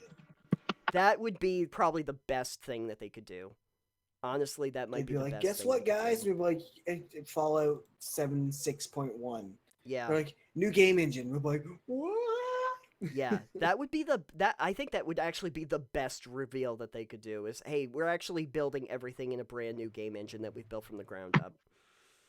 Best thing I've ever heard of. Total mod support. Yeah. The ironic and they're probably also going to be talking about Elder Scrolls Blades, the other giant turd they dropped on the world. I don't know. I heard my it wasn't God. terrible if you can get past the paywall. Yeah, if you can pay so that you don't have those little timers anymore. No, not that. Like, if you can play it without the paywall and whatnot, I guess it's actually not terrible, but the paywall is terrible. It's very invasive. I was going to be able to have a beta. I didn't have a phone good enough. Now I have a phone good enough to play it, and I don't want to because everybody that I've talked to was like, it's such a pay-to-win model, the way that they do it. It's just kind of hollow. The ironic thing is, the most interesting stuff I think you're going to see at Bethesda's conference does not come from Bethesda Software itself. It comes from all the studios that they have under their umbrella. Because... Which is weird. Well, but you have to think about it. So some of the studios that they actually have, they have Arcane, which is the studio that What did they do? They did Prey and Dishonored. Oh, okay. Yeah. Dishonored apparently was good. Yeah, no, both of them are really. I've played Dishonored. I've played the Prey. So good. They're so good. Dishonor on you, dishonor on your family, and dishonor on your cow. They were so good. Dishonored is like what the Thief series should have turned into. It was so good. Great game studio. They also have Machine Games, which is the studio that did the reboot of the Wolfenstein series. Okay. Which we're probably going to hear about Youngbloods. They're going to be doing a new version, a new thing in that. Great storytelling, a surprisingly good storytelling in the new Wolfenstein games. It was such a good job. And then, what's the other one that they have? Oh, id. They have id under their umbrella. So we're actually going to be hearing about Doom Eternal is another one of the games that they have coming out from id. Doesn't id Software also have the rights for Duke Nukem? No, because I think that ended up getting bought off to Gearbox, because they're the ones that did Duke Nukem Forever. Okay, it was Gearbox, you're right. No, what id still has is Rage. I don't know why, but they're insistent, damn it, that Rage is gonna work one day. But no, Doom is really their big product. But yeah, no, they just put out Rage 2. That was their newest thing.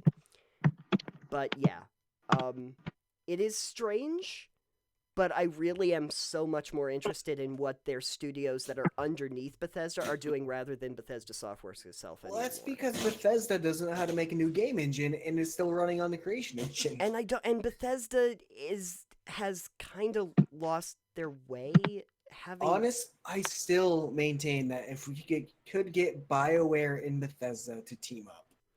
Well, if Bethesda purchased BioWare from EA, which would never happen because EA. Well, Yeah, but at the same time, I can see. I don't think Bethesda would be directly involved in a lot of that game creation, but I can see them just saying to BioWare, "Yeah, you just make the game you want, and we'll give you the support services that you need." Because that's pretty much what they did for their subsidiaries. They were like, "Oh, you want to make this game? Cool, go ahead and do it." See, I just mean BioWare is so good at like storytelling. Oh, But they used to be. BioWare, well, You didn't play Anthem was not a storytelling game. No, So it certainly was not. So where BioWare is really good at storytelling, Mm-hmm. generally in roleplay, Yeah. they could do that, and then they could have Bethesda, who does arguably a lot better with the combat systems and actual game engine than BioWare typically does. Yeah. Because I think BioWare games are great. I think their engines and stuff are, on the other hand, not that great. Yeah. No, I understand that. Surprisingly, Anthem actually plays pretty well. It's just, if you've played Destiny, you know exactly what you're going to be playing. It's But I think if we could get that, like just a team up between BioWare and Bethesda for that reason, for like a solid RPG experience, it would be really good. And if they had a clear vision for it at the beginning of what they wanted to make, that would be a legend game. That would be a legend game. It would be great. Not going to happen, but it would be great. It's a nice idea. Gee, anything else in Bethesda that I care about at all? Anything else? Elder Scrolls Legends, a free-to-play card game in the vein of Hearthstone. Yeehaw. So, yay. Okay, well, Sony's going to be super easy because it's not going to be at E3. so great. Well, have we already gotten to that bottom of that list? To Sony, at least. There's more past Sony, but they're going like company by company. It looks like from this. Sony they had said that they're not going to go to E3. They might be thinking that since Microsoft is going to be talking about like a new console, they don't want the competition, so they're going to do their own press conferences and stuff like that. Sure. To talk about ones like Death Stranding, The Last of Us Part 2, and Ghost of Tsushima. Actually, DC, you had mentioned that Death Stranding had a new trailer, which I have not seen. They just had a Trailer. I have not seen. Yeah, that's... Yeah. You have the babies and the things, and... I really never understand. I really don't understand the idea behind Death Stranding, and I don't either. No. And it's kind of creepy. Yeah. I'm trying to get It's the trailer. It's for the people that like creepy games. One of my friends is talking about it, and she's like, "I can't wait." I'm like, "Yeah, that doesn't surprise me." Well, you know what though? It's like what is it? It's Hideo Kojima, who's doing that game, and then who does he have working on it? It's Del Toro, right? It's that was part of that, I want to say, and Norman Reedus, and and at the same time, I think it seems like a weird game. But at the same time, I feel like if you got those people together, that is totally the game they would make. So Right. Doesn't Kojima do Metal Gear? Yeah, well, he did. There we go. He used to. This is his first project, really, since he left. There's the Konami. trailer. Yeah. Whenever anyone wants to watch it. And yeah, like you're somehow connected to these babies in the boxes, and that's just so weird. And they give you powers. And, well, and they seem okay with this because it's like a symbiote or something. The impression I had gotten behind this game was that there's these creatures that age you out in the world, and they'll age you until you die. The baby is like your younger clone, so if they kill you off, the baby ages to the point that so basically the baby is your insurance policy against death. Your clone becomes you. And then you gotta get another How baby. can you get that? It's kind of like the Weeping Angels, Nathan. I don't know. Yeah, it's like it's the defense against the Weeping Angels. That's exactly what it is. I didn't say Defense Against them. I said it's like the Weeping Angels. Oh, okay. Well, Goddamn. the defense against it's like that, but it's not exactly like it. My angels are weeping. And Ghost of Tsushima, which I believe is being done by Sucker Punch, and of course Last of Us Part 2 from Naughty Dog. So those are going to be exciting, I'm sure, but we're not going to see them at E3, so why are we even talking about it? I don't know. I don't know. Because Sony's a company, and they do things. Good. They do things. All things do things. Good. You're welcome. Good job, Alex. Yes, things do things. I'm glad that we got that out of the way. Oh my god. Okay. So, can we talk about Ubisoft then? Since Sony's not there. Yeah, I guess so. Why not? Yeah, cool. So probably the most recent thing that Ubisoft has done, well, besides Far Cry New Dawn, which I just got in the mail, so I'm trying it out now. Division 2, which I hear is kind of like Division 1, but updated. His Trials Rising came out in February, March. So, oh yes, the one big thing that we know they are going to be releasing is Skull and Bones. So basically what Skull and Bones is, if you're not familiar with it, I am kind of familiar. If you remember, like... It's a society. It's a skull... No, well, yes, but no, Alex. No, Skull and Bones... If you remember back in Assassin's Creed 4, Black Flag, they really started that open seafaring exploits that you could go on. They reintroduced it in Odyssey. Mm-hmm. But you could get on a boat, and you could just kind of go on the open seas in that boat, and have naval battles and do all of that stuff, board the ships and disable them. Skull and Bones is basically a game that's all about that. That then becomes the game. So it's a I pirate wonder if game? it's better than Sea of Thieves. I'd really like a boat game, that seems fun. World of Warships? Yeah. Well, World of Warships, yeah. That's perfect. That's exactly what it's going to be. Are we talking like realistic boat games? Like you batten down the hatches and shit? Or like I think a so. fun boat game? Where you don't get scurvy. It was pretty realistic. Like in the Assassin's Creed versions, they did naval combat really well. That's why everybody always hoped they would get back to it. It was really good in Odyssey, too. I mean, World of Warships did naval combat pretty well, too, so... Yeah, I mean, there is that. And that's a free-to-play game.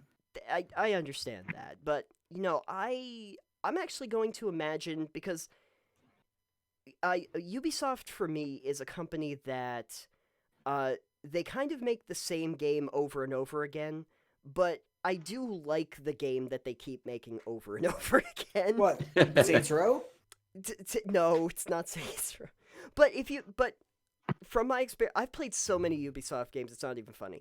But if you look at Far Cry, Assassin's Creed, Watch Dogs, even Starlink, the formula... I think you meant to say watch_dogs. Sorry, watch_dogs. and Division, and all of those... They are very similar in the way they play. They're a big open sandbox. There's about 5 specific activities that you do in each one when of you those have games. a formula that works, you do it. And the you thing stick is, to it. Look at Final Fantasy. yes. Yeah. But it's a good... Have a guy named Sid. Yeah. Sid. Yeah. You always have a guy named Sid. You always have like a billion levels that you level up in. Airships. Spiky hair. Guns and swords. You got spiky hair. And emo boys. You gotta have the emo boys. You gotta have the emo boys. And then you always have some... Yeah, there's always a god you have to kill. There's always a destiny. There's always... yeah, it works. I understand that. Ubisoft has it for basically all their franchise are in these particular things.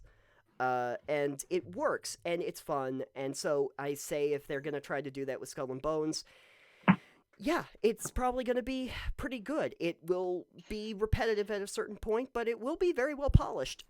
It will be a polished but repetitive experience for you to enjoy.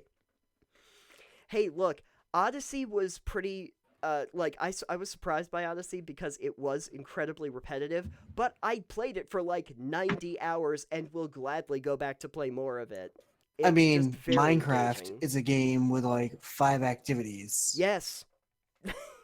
Yes, it and is. Millions and millions of hours. Yeah, exactly. Punch trees, mine shit, build shit.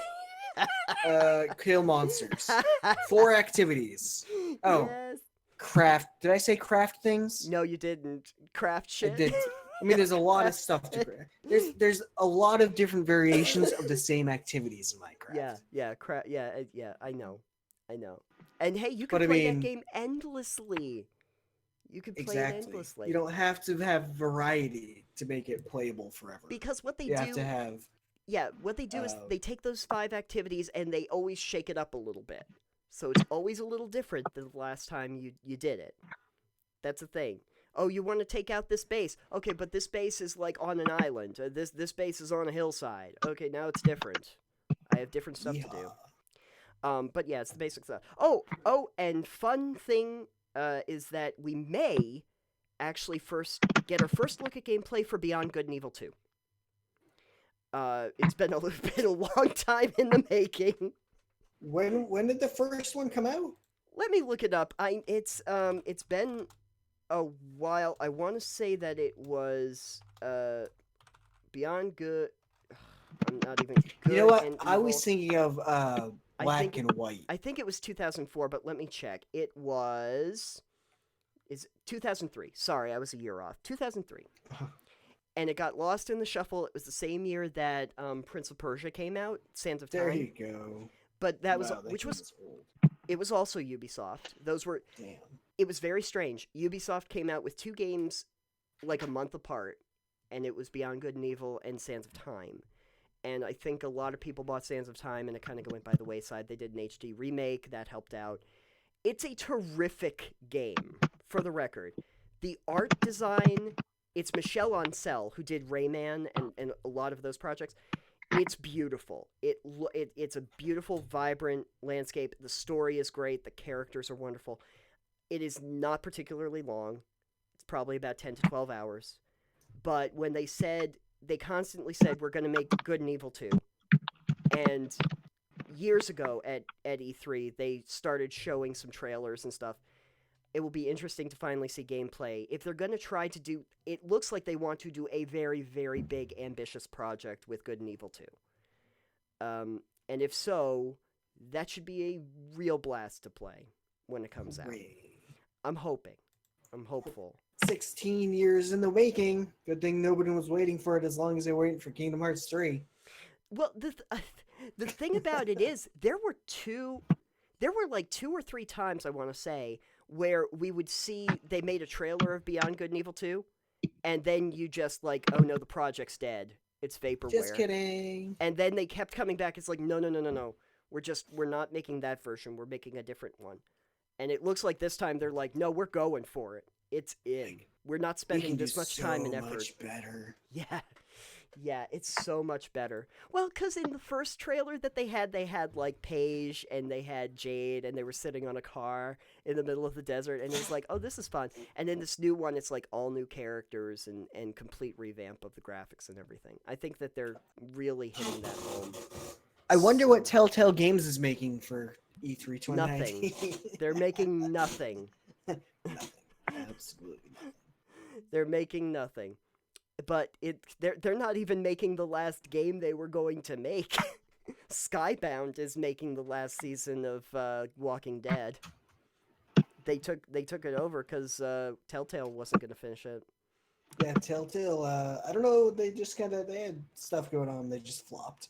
The way it sounds is that Telltale did have a lot of stuff going on behind the scenes, and that really only 3 of their games turned a profit.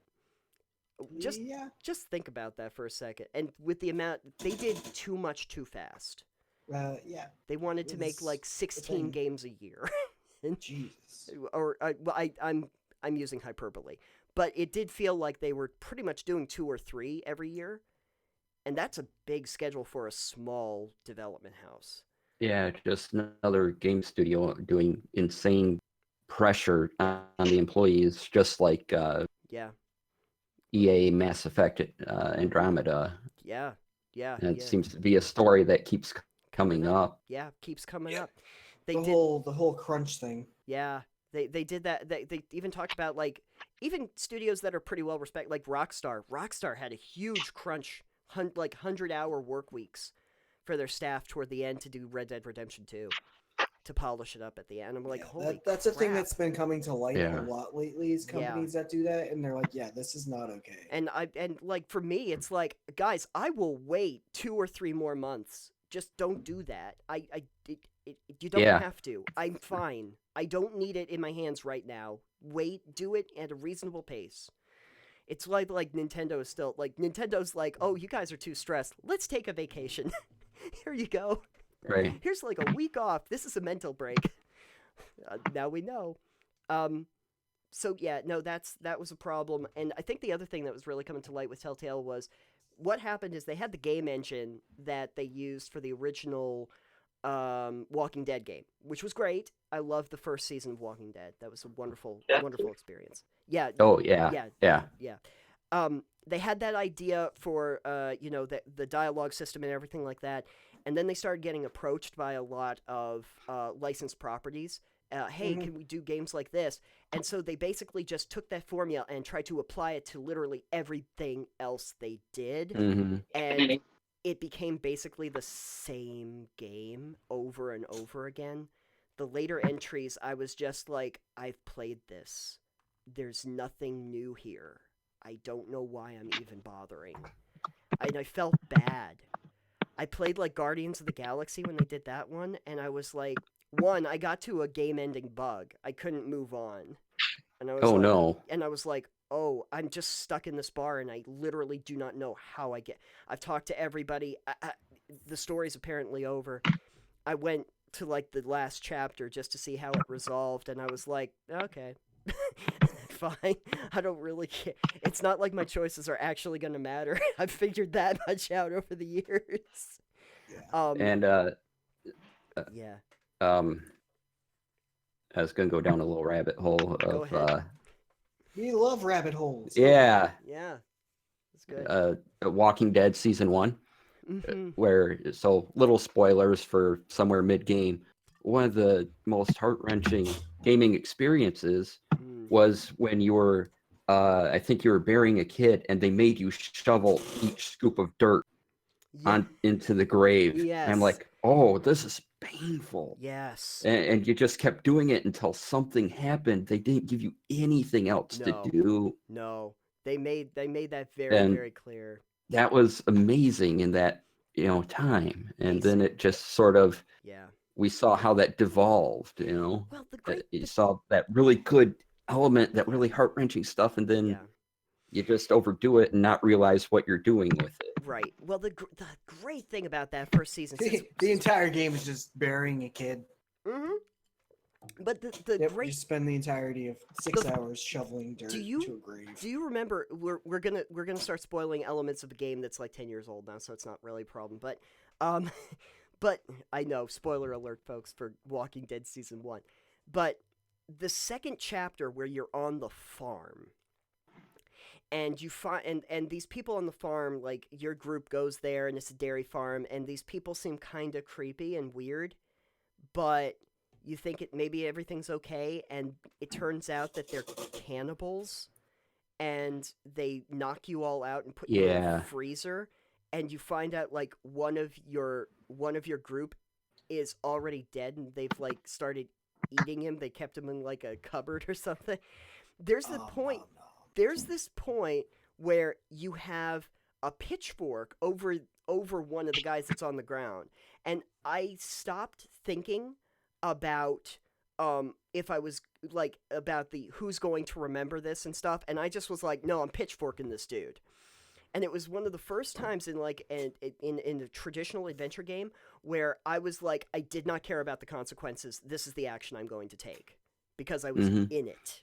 It was at that point where they had gotten me right into the game, and it is very impressive. The points though that I started to feel a little bit like I was being railroaded was, that there's that point where you have to choose one of two people to save at the very beginning. Yeah. And you're like, oh my God, this is a really serious choice. This is like Caden and Ashley. What am I going to do here? And you make a choice, and the other one gets eaten by the zombies. And you feel bad about that. But then... Wait, what happened? Yeah, and you're like, oh, and so you're going with this other character through this thing. Did you have an infinite combo? by episode 3, though, the other character that you saved, regardless of who it is, gets shot in the head. And it doesn't matter who you saved. They get killed off, too. And it's inevitable. You can't do anything about that. I found that out afterward, not while I was playing. So that was fun. I was like, oh, okay. But then the eventual resolution where it's like, okay, what do all these choices do? And you're realizing this guy sits you down and makes you question and defend all the choices that you do. And I was like, oh, okay, that's kind of cool. But how are you going to sustain that for future games? And the fact is, you can't. I know that the resolution's basically going to be the same regardless of the choices I make. But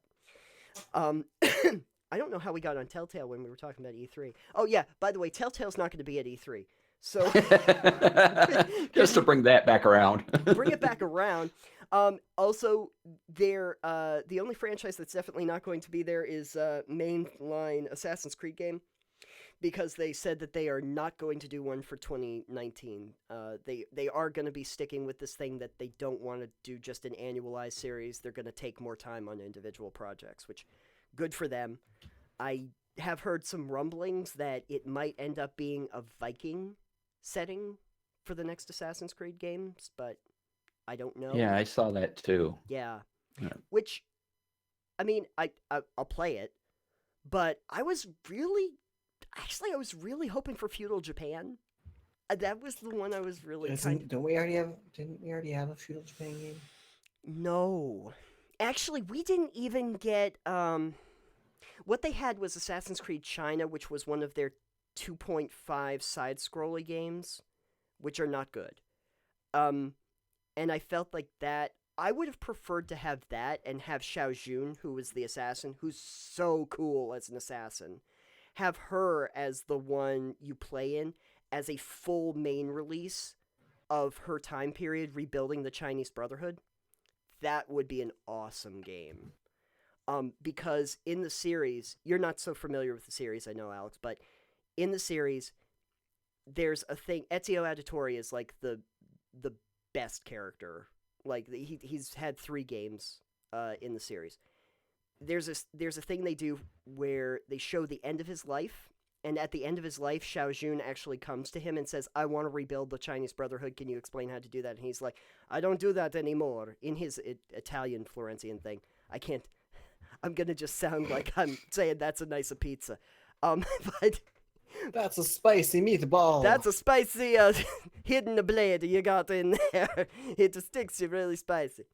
No, but he basically at the end of his life, you also see Xiao Jun like try to say, "I want to rebuild the Brotherhood," and then in later games, like in Assassin's Creed 3.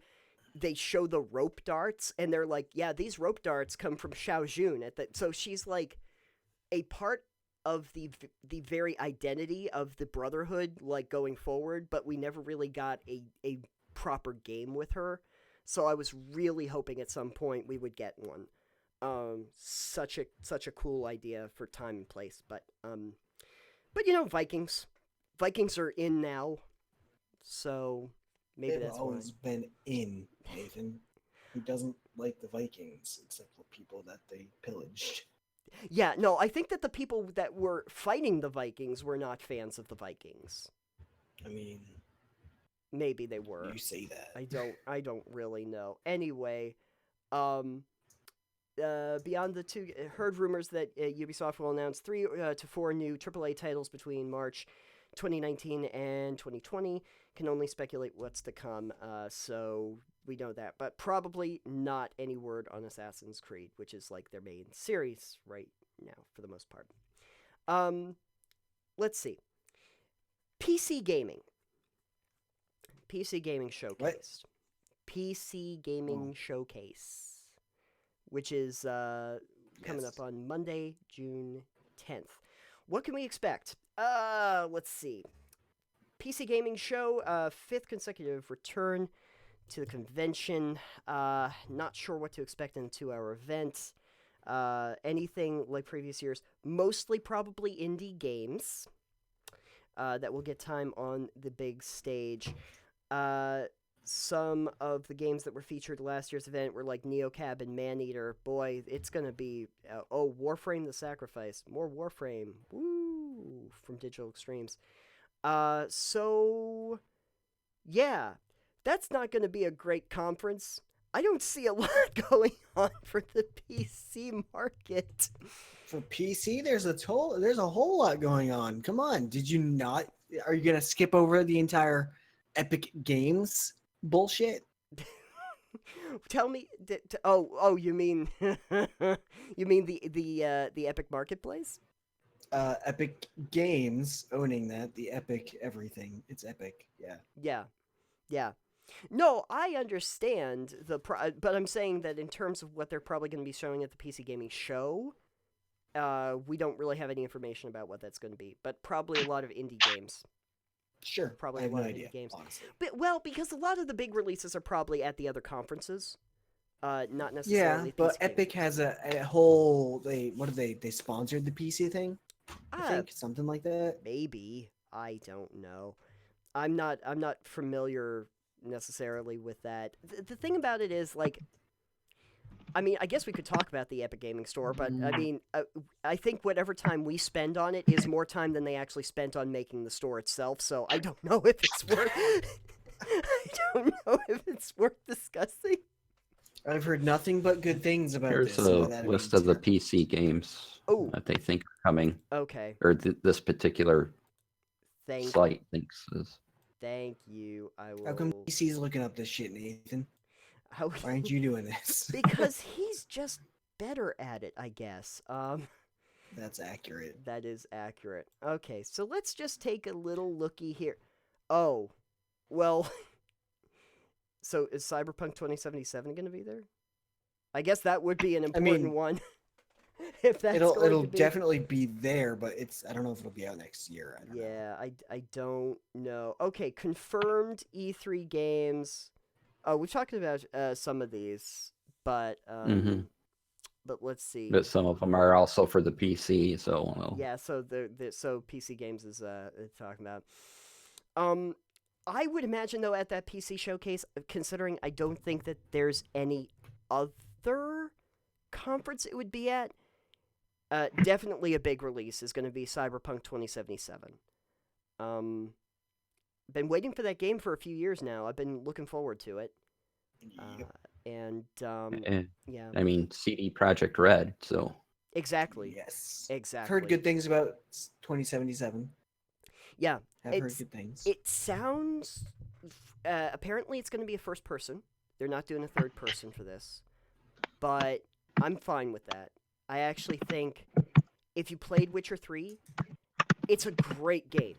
Terrific game, but it does feel very wonky to move around. Like Geralt is very rigid in his movements, and I think a lot of it has to do with the third-person camera. So, first person, I'm cool with. I think that in terms of like the setting in a first person, all I can think of now is Deus Ex, but I love Deus Ex, so I'm totally on board for that. A futuristic, dystopian, like augmented, humanoid, first-person RPG. It totally speaks Deus Ex to me, and I'm all on board for it. All on board. They're taking their time, but I am perfectly fine with that. They always say we take the time to make the game right, and their whole thing about. I appreciate that CD Projekt Red is the company that says a lot of people are wondering how like we get people to buy our games and what tactics that we use. Our whole strategy is we just make great games and people will buy them. That's our money-making strategy. To hell with all of your your microtransaction loot boxing bullshit. We make a great game and we sell it. That's what we do. This is all we're about, kids. Yeah, and you know what? They've lived up to it to this point. They have not engaged in that kind of marketing or merchandising, and I appreciate it. Looks gorgeous, looks really good, and I will be very happy to see it. What else? We've already talked about Halo Infinite. It's infinite, folks. You can play Halo forever. Monster Hunter World Iceborne. If you like the Monster Hunter World formula, there's going to be ice now. So enjoy. Has anyone else here played Monster Hunter World? I'm curious. No. I have not. I have it downloaded on my PS4, and well, I'm playing Dragon Quest right now. So. Oh, fun, fun, very fun. Yeah, James, you familiar with the Monster Hunter World?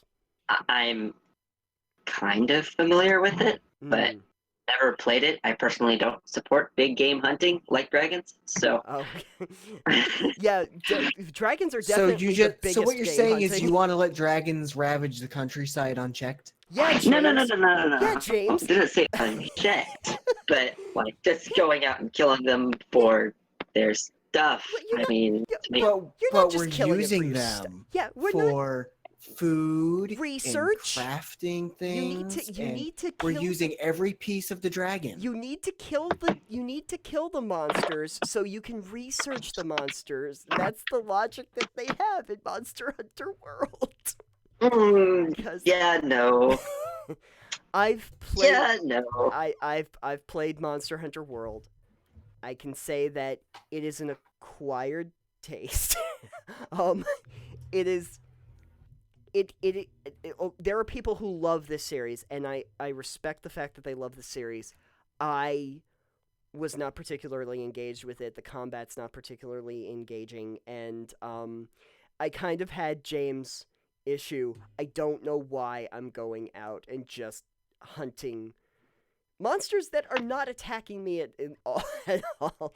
I started to like, oh, you kill 17 of these, and you can learn like why they are the way they are. Could I have not done that any other way? If I'm doing this for research purposes, like, could I have done a Jurassic Park kind of thing and like stay up in a tree or no? They're such noble creatures. Yes. I don't think it's right for us to be going around and killing them. But that's just me. I'm obsessed with dragons. Here's the thing, though, James. I will say this: when a winged creature that has like a face of a bat comes down and spits acid on you, all bets are off. And when that happened to me, I was like, oh, screw you. I am going to take you out. And I have to say, something that annoyed me about the series is that you only really get to like take out 1 or 2 weapons at a time. Like they say, here's a whole bunch of different weapon styles, and they all work differently. It's not like, the stats are different. No, they all function differently. They have different movesets. So Which is good. It's good, but if you're gonna do that though, let me take all of them out at the same time so I can choose a weapon. Hold on, Nathan. Yeah. Do you want to take out all of those very heavy weapons while you're hunting an animal that you're going to have to carry back with you? I'd like to direct you to a classic in D&D and Pathfinder. It's called Weight Class. I think you're breaking illusion of reality there a little bit. I mean, this isn't Call of Duty or those shooter games where you carry 3,000 pounds of ammunition in. I would like to call Bag of Holding on everybody. And I call a mulligan, and it is for. That's fair. I'd like to call that sometimes keeping track of weight just isn't fun. Yeah, I like to keep that too. That's always fun. I mean, I've never paid any attention to it, but that might be the illusion that they're going for, is that you're just a human and not a big, fat-faced winged thing that can spit acid. Yes. So there's only so much you can carry. I linked a video from Vsauce 3 that Jake did a few years ago on how much you can carry, which is analyzing carry weight in video games. I'm pretty sure that even with carry weight, I'm going to guess it's way more than we would actually be able to carry. If you want another version of this, Austin on the Game Theorist, who does the science, yes, I know, did a great video on the strongest video game character, I think. It's actually Steve. It's Steve from Minecraft. But he did the science down and why he is too, and it's really great. Yeah, that one's super cool. I did watch that. Man. Let's see here. Okay, so Cyberpunk 2077 is confirmed. Monster Hunter World Iceborne is going to be out there, and apparently is probably going to have something to do with ice. That's great.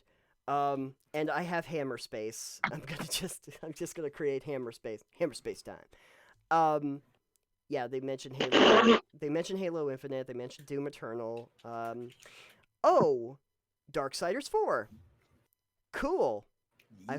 I've played all the other Darksiders games, so I'm going to guess really hard that we're probably playing Strife in this one, because it's the only Horseman that hasn't had a game yet. So Famine had a horseman? Famine is not a... No, the Horsemen in the Darksiders are a little bit different. There's... okay. Because I think they realized Famine wasn't going to work and Pestilence wasn't going to work. So the Pestilence would have worked. You can make... There are Death Knights in World of Warcraft that do plague magic. There are plague druids, for instance. Pestilence fucking works. Anyway, it's just decrepit. Anyway, in the Darksiders mythos, the 4 horsemen are War, Death, Fury, and Strife. So, there.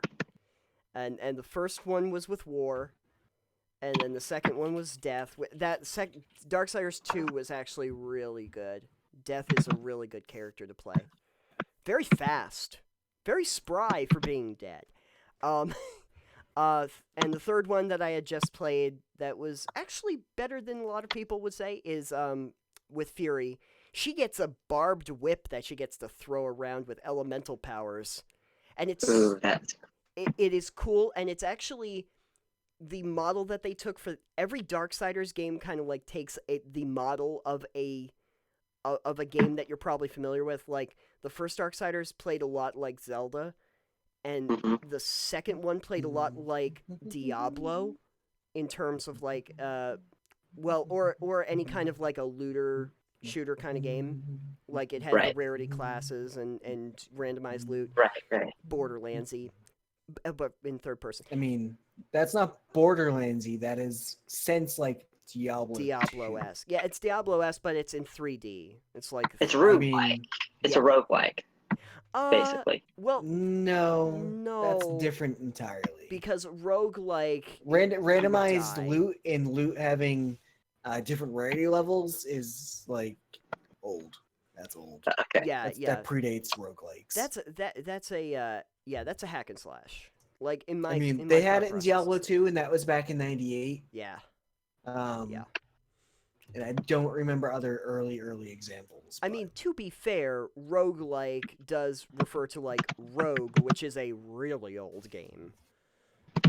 Like an 80s game. Yeah, but it's a different example. Yeah, it is. But yeah, no, I understand what you're saying. Yeah, rogues are where it's like a roguelikes are usually the one where if you die, you start all over. It's usually a randomly generated thing, and then when you die, your game's over, and you have to start again from the beginning, and the game is completely new because it's randomly generated.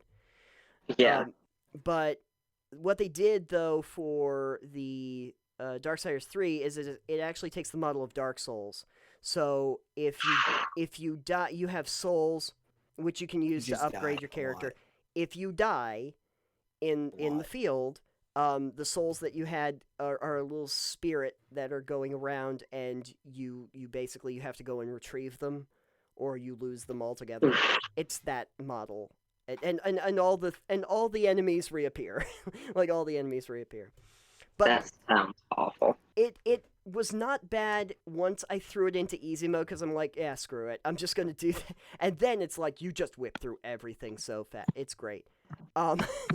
Never discount an easy mode, folks. Sometimes it just makes your experience less frustrating.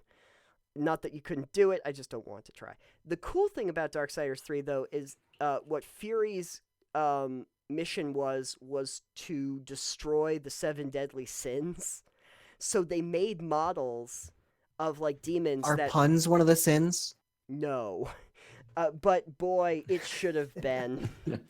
But what they did is they made some really cool models that were representative of the 7 deadly sins, and they were your boss battles. That was really cool. I liked that so much. Their story. I love the fact that Pride pride is one of the sins, and she has like her wings and her regalia and everything. She refuses to fight you until you have destroyed all the other sins, because you're not good enough to fight me. And she goes into her little hidey hole in her tower, and it's like, no, you can't fight me, sorry. And Sloth, who just wants to just sit there and not do anything. I don't want to even be bothered. I need my minions to pick me up so I can come and hit you. the model. Man, they should make a good Full Metal Alchemist game where you fight the that would be homunculi. sweet. That would be pretty sweet. Like, because the homunculi were all the 7 deadly sins. So. Yeah. Those are interesting characters. As characters, they were interesting. I didn't know you watched Full Metal Alchemist. I didn't know you liked anime, Nathan. I have no information on Full Metal Alchemist, but it sounds great. I'm just...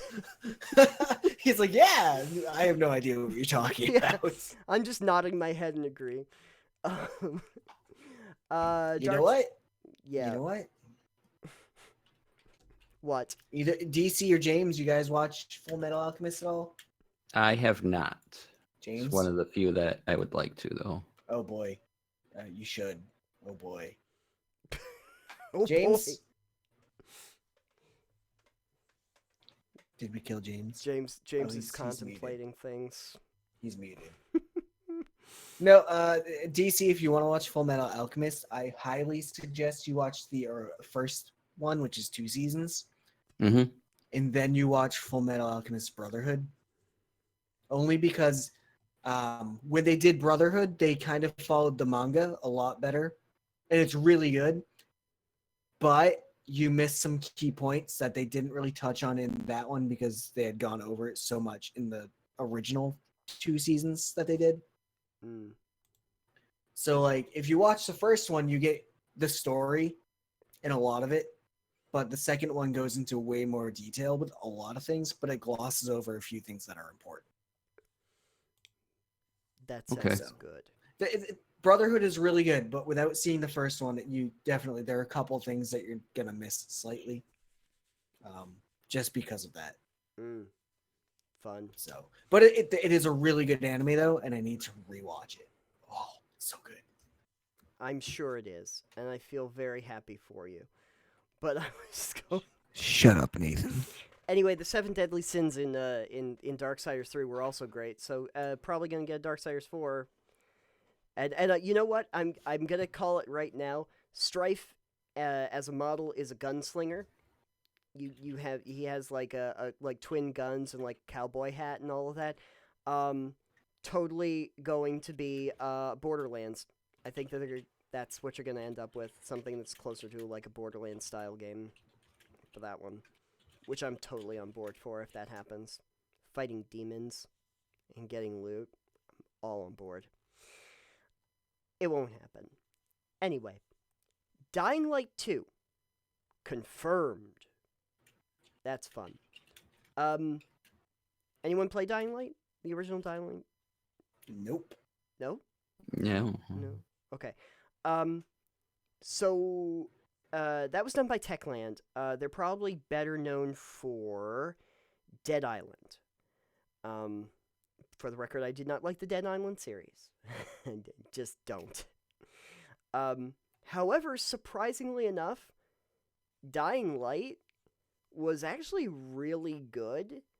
It has some really unique mechanics. Like it's a zombie game. You have the zombies and everything, and they're going around being zombies. And you're kind of like dropped into this landscape, trying to figure out how to escape, trying to figure out what's causing the problems and everything. There's a big parkour element though, so like running along rooftops and stuff where there aren't as many zombies is definitely a tactic. But the really interesting thing that they did in that series was they have a day-night mechanic that's pretty interesting. So like during the daytime hours, you can see stuff, and there's probably, like, rebels and stuff that are after you, so you get into firefights and stuff, and there's zombies, and everybody's, like, attacking each other and stuff. But when night falls, there are, like, these super zombies that come out that are, like, you have to think of like Half-Life 2, like those crab monster, like when you got to the crab people. Yeah. Those. Remember there was the ones that like would leap around on all fours? Oh yeah. Yeah. The head crabs. Those, but the ones that were super fast and would scream at you and stuff. Mm-hmm. Oh, okay. Yeah. Those. Basically those come out at night. And they're incredibly hard to kill. And so when you go out on night missions, which sometimes you have to do to collect certain like nighttime mushrooms and do certain objectives, you have to really think more stealthily. And there were some fun things where like I was like, oh, I can utilize the environment to my ability, and I got up really high onto one of the buildings, climbed up onto the top of one of the buildings, and I realized that there was one of the mercenary forces that usually likes to kill me. But now it's nighttime and all of these uber zombies are out there. So I throw down like a firecracker onto the ground to track the uber zombies, and then the mercenaries and the uber zombies just start killing each other. and I just watch like for a few straight minutes, just watching to see what's going on. And then like everybody's dead. I climb down and I collect all the loot. And I was like, I like this game. This works for me. So they're finally doing Dying Light 2. And it looks pretty great. I'm seeing windmills that are made out of repurposed no parking signs. I'm liking this aesthetic. So that's going to be fun. We're probably going to get a release date at that point. Gears 5, as we were talking about briefly, but it looks like it's likely that we're going to be getting that. Session is going to be coming out, and that looks like it is going to be a skateboarding game. Someone had to take the reins from Tony Hawk, because they ain't making those games anymore. So for skate fans, there's going to be something called Session. Get your kicks out. I love the Tony Hawk series. Did anyone else play Tony Hawk? I'm wondering. No, I had no interest in skateboarding video games. They're so much fun. I really liked them. I played Skate.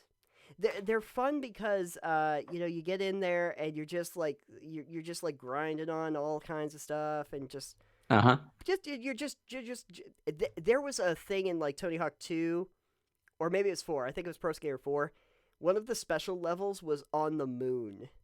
So now you have reduced gravity, and you're just and there's a bunch of objectives, because there's usually objectives in every level, and like try to collect all the skate letters on the moon in like your designated time. It was fun. Yeah, Underground was one of the best ones they did. That was like a full open world sort of thing that you could do. Very interesting. Very interesting. Anyway, we're getting Session. So if you like skateboarding games, if you've been missing them, because most people don't make them anymore, you can get one of those. Okay, yes. Borderlands 3. I don't know what else we can even say about Borderlands 3 at this point that we don't all already know. Right. Looks good. Yay! Been waiting for it for a long time. Love the series. Yep. Really wish Randy Pitchford was the spokesman for the company. But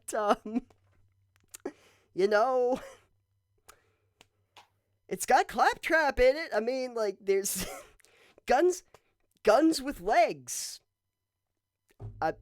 Guns with legs, folks.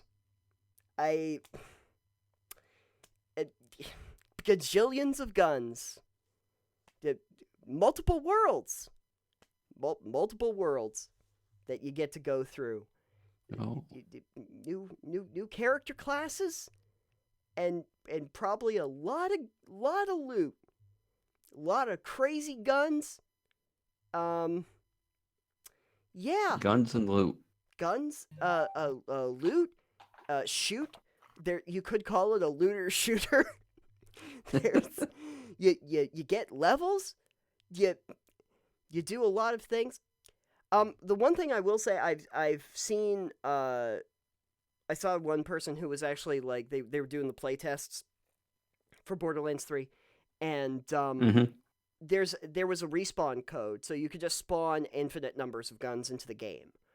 And I was kind of interested in what that because he wanted to see if he could actually break the game early on, and he just kept spawning guns continuously into the thing. Right. He was up to thousands of guns lying on the ground, and the game had barely even slowed down. Wow. It was able to continue. That is impressive. That's impressive. Randomly generated loot for thousands and thousands of hits, and the game hardly even feels it. That was really impressive. Just in terms of a design standpoint, that is incredible polish. I have to say that's very impressive. So I see no reason why it would not be good. The only thing that might turn some people off, i.e. like Alex, is that it's going to be on Epic Store exclusively for the first year. Oh, Borderlands 3? Yeah.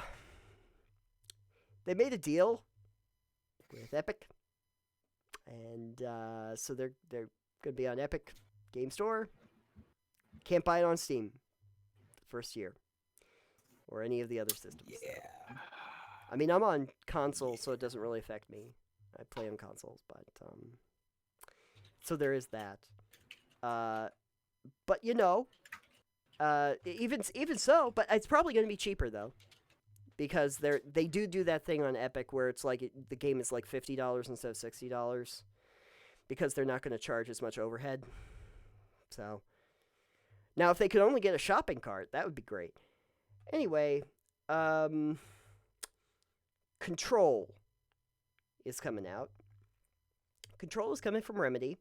They're an interesting game studio. I've played some of their stuff. I think Quantum of Solace. Quantum? No, that's not what it's called. Quantum.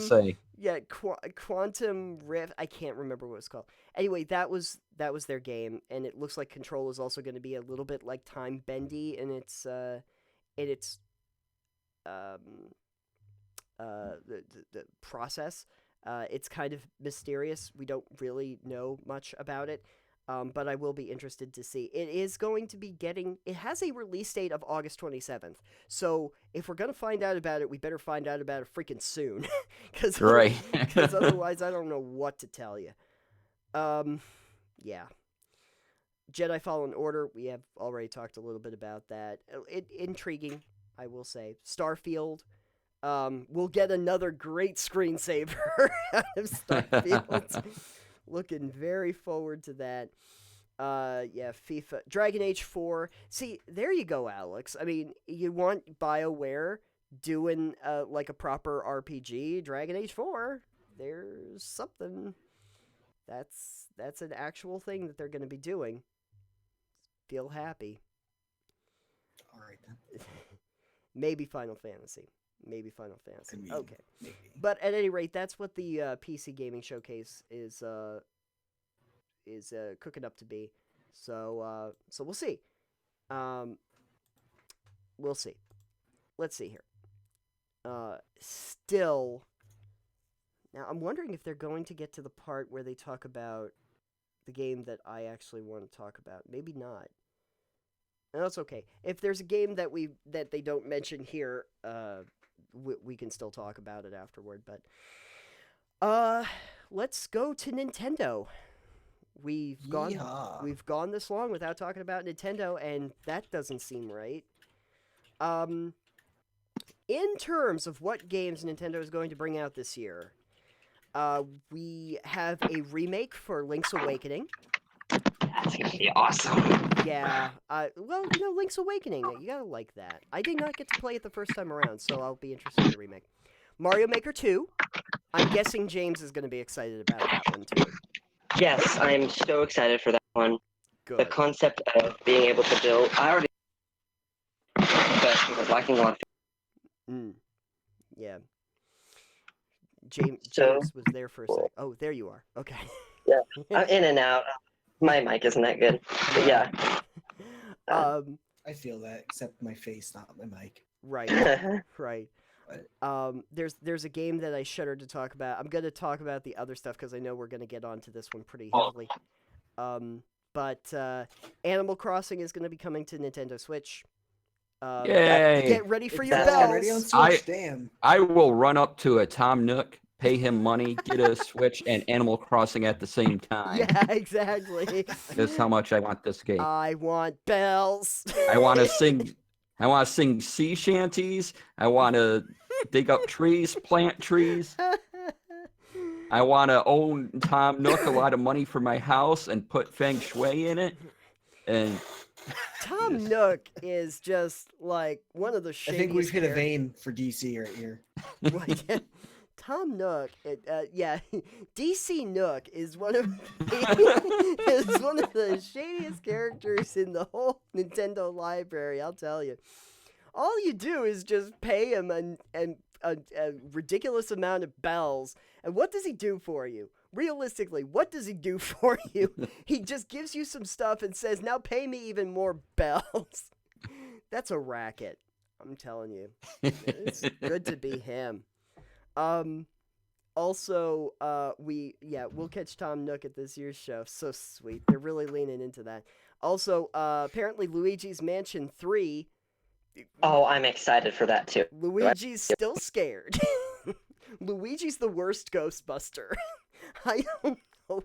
They should have given him a bit part in the next Ghostbusters movie. If they don't, I feel like it's a missed opportunity.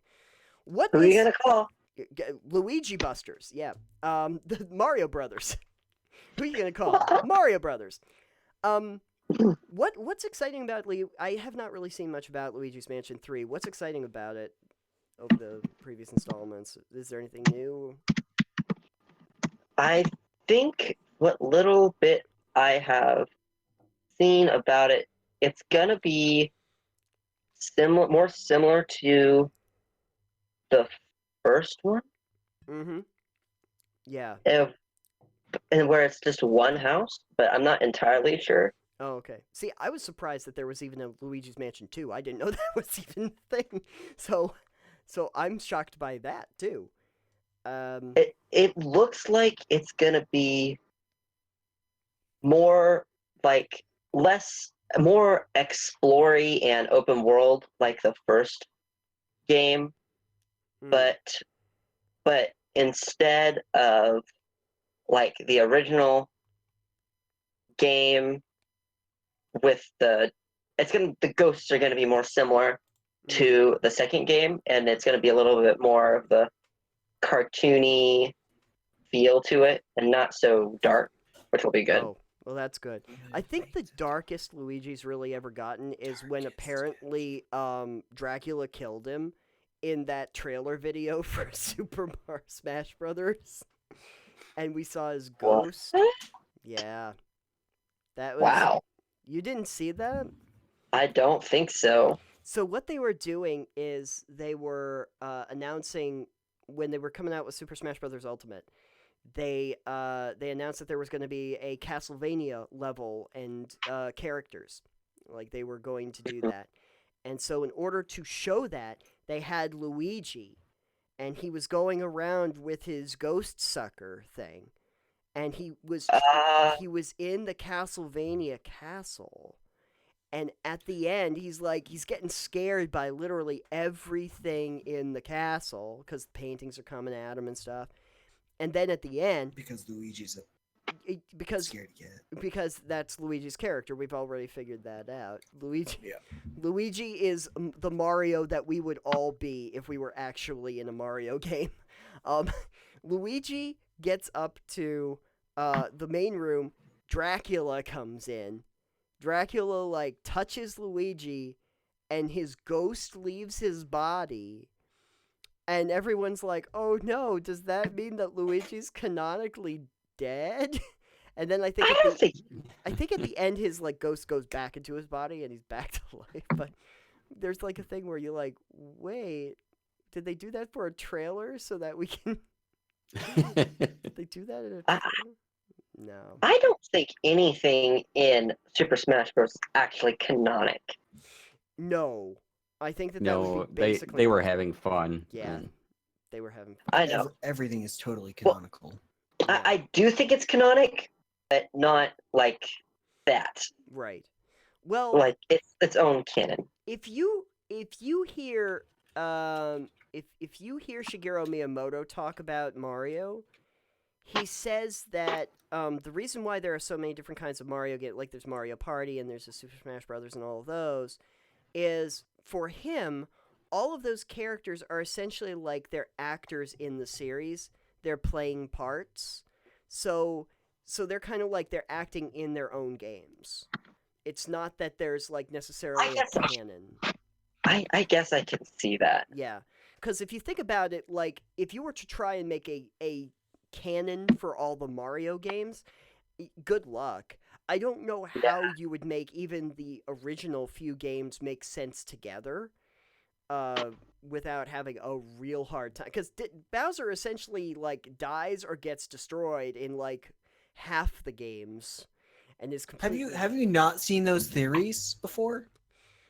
Probably about multiverses, right? It's No, Mario's totally a stage performance, dude. Yeah. That's what I said.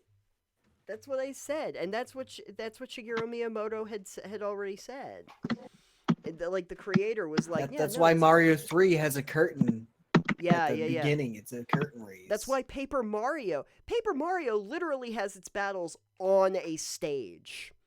You go up to people and literally you go onto a stage, the curtains come back, and the fight begins.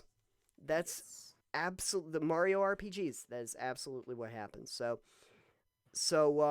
no, Luigi never dies. It might just be played by a different actor at a certain point. We also have Super Smash Bros. Ultimate, probably DLC character packs they're gonna announce. I'm looking forward. Yeah, it's not Animal Crossing, so No, it's not Animal Crossing. Maybe Tom Nook will be one of the character packs. You'd be so excited. Oh, okay. Now I need Super Smash Brothers. Yes, there are some Animal Crossing characters in Super Smash Brothers. There's that one girl, I don't remember, she has her fishing rod, and she can... Isabelle. I think it's Isabelle. She has her fishing rod, and she smacks people with her fishing rod in Super Smash Bros. Ultimate. They brought her into the fold. I will never get the characters, unfortunately, because they don't work with Rare anymore. I would have wanted, like, Banjo-Kazooie, and I would have wanted Conker and those characters to be in it. But I am kind of holding out hope for more of, like, possibly Ubisoft's characters. I could see, like, because they actually have a really good working relationship with Ubisoft. So I could see, like, Rayman coming, or even characters from, like, Assassin's Creed, because they got freaking Bayonetta and Snake in the damn game now. They might as well, you know. You might get some rare rare characters, because even though they don't own them anymore, they've cuddled up real closely with Microsoft. So that's fair. The fact that they previously owned the studio, and the reason why you see Snake and Bayonetta is because now they own the Bayonetta IP, or at least it's an exclusive to the Switch, and they did the Solid Snake, the first Metal Gear Solid, the redo, Twin Snakes, was it, I think? Yes, the one that Silicon Knights put out. Yeah. So that I can guarantee you that's why you see that partnership. So it's not beyond the realm of possibility. I don't know about Conker, but maybe like a Banjo-Kazooie kind of thing. I want to play Grunty. I want to play Gruntilda. Yes. I want. Oh, for those just tuning in. Hey, Brian, how you doing? I'm good. How about you? I'm doing fine. Hello. Welcome to the rest of the crew. We got DC, James, and Alex are all here. Everybody say hi. Hi. That was the most coordinated we've ever been. It's pretty great. Sorry to just jump in like that, but you were talking Rare and had to say something. Yeah, no. We've gotten onto that part where we are speculating about Super Smash Bros. Ultimate DLC character packs. I've gotten that's fun. Yeah, I know. Yeah, I was thinking maybe Ubisoft. It would be good. I just want all the assassins. Just put them in there. Just screw it. I want Wally D. Ezio Auditore just comes up to behind Kirby and just does the stab. Just does the stab. How do you not want this? Come on. That would be awesome. It won't happen. But they had such a good partnership with like Starlink. Star Fox was like exclusive for the Switch version, so they get real cuddly. They had the Rabbids, the Mario versus Rabbids stuff. So That Didn't might they be do fun. like an RPG thing with that? yeah, they had a tactical strategy game that was like Yeah, that's it. yeah, the Mario versus Rabbids thing that they did. That was a partnership. Yeah. Yeah, no, they've Apparently had that was really fun though. yeah, I heard it was really good. Actually, it was pretty great. Kind of like a little XCOM-y kind of thing, like XCOM like. It's nice though. But I don't know what's going to be in the DLC packs. I guess that's why E3 is important. Oh, Fire Emblem Three Houses. I like Fire Emblem. That's a good series. Haven't seen anything from them for a while. Anyone familiar with that besides me? Fire Emblem. Yeah, I'm kind of familiar with it. Just a little bit. Not. I Yeah. haven't ever played any of it. Yeah. It's Same. Yeah, not a huge fan, honestly. I want to really? like them. I Yeah. really do. I know they're really good games, but just not my style. yeah. For those who don't know, it's like a tactical strategy game on a grid. And Yes. you have individual characters, they level up, and if one of those characters dies, yeah, they dead. So they're out of the campaign altogether. And it's like a longer campaign that you go through. Hardcore mode enabled. Make sure you have your save games open, because it kind of like in XCOM, where you get somebody up to like Colonel, and they die. You're like, well, I'm not taking a rookie into the last game. I'm gonna have to reload here. That was Fire Emblem for me. But I liked a few of them, the ones I played. Anyway, I mention all of those Nintendo properties because I know the big one that we're all going to want to talk about is probably Pokemon Sword and Shield. So, go for I'm it. so excited. Just It's I about don't want to buy a time. goddamn Switch. It's been a long time They're gonna since I've make you actually played out. a canon Pokemon game. And Oh how my about you gosh. play a goddamn canon Pokemon game? I'm still playing Ultra Moon. Like I still haven't beaten it. I've been playing. I have. Actually, I am currently playing at this very second Soul Silver. Oh, that's the so game I good. started with. That's So my good. favorite in the entire franchise. God, God. you're so young, I know. I started with Blue. I feel aged now. Yeah. dude. Yeah, blue. I still have my Red. original red, blue, and yellow, and I they're have- like within reach of me. Oh man, Surfing Pikachu. Yes. I have to find some ROM hacks or something of them. Or you can just download them digitally on your 3DS. I'm 17 and I'm broke. Or Get out. or you can get the ROM on your phone. You're fired. Yeah. they're, they're literally $10 on the eStore on the 3DS. Really? Oh, wow. And if I didn't have a physical Game Boy Color, Game Boy Pocket, and the physical games, I would just buy them. Right. Those were But, so good. I actually was playing Let's Go Pikachu. That's actually yeah. that and Smash Bros. Is why I ended up with a Switch. Interesting game, but a lot of fun and really brings back the vibe. You know, like the it's updated, yeah, but you know that original vibe of Red and Blue and kind of the feeling you got when playing those for the first time. Yes. Yeah. And I got been Soul looking forward Silver to for it. the Soul Silver reason that I needed a Pokemon from Gen 4 to teach move to someone in Gen 6. Oh my god, that is hardcore. Yeah.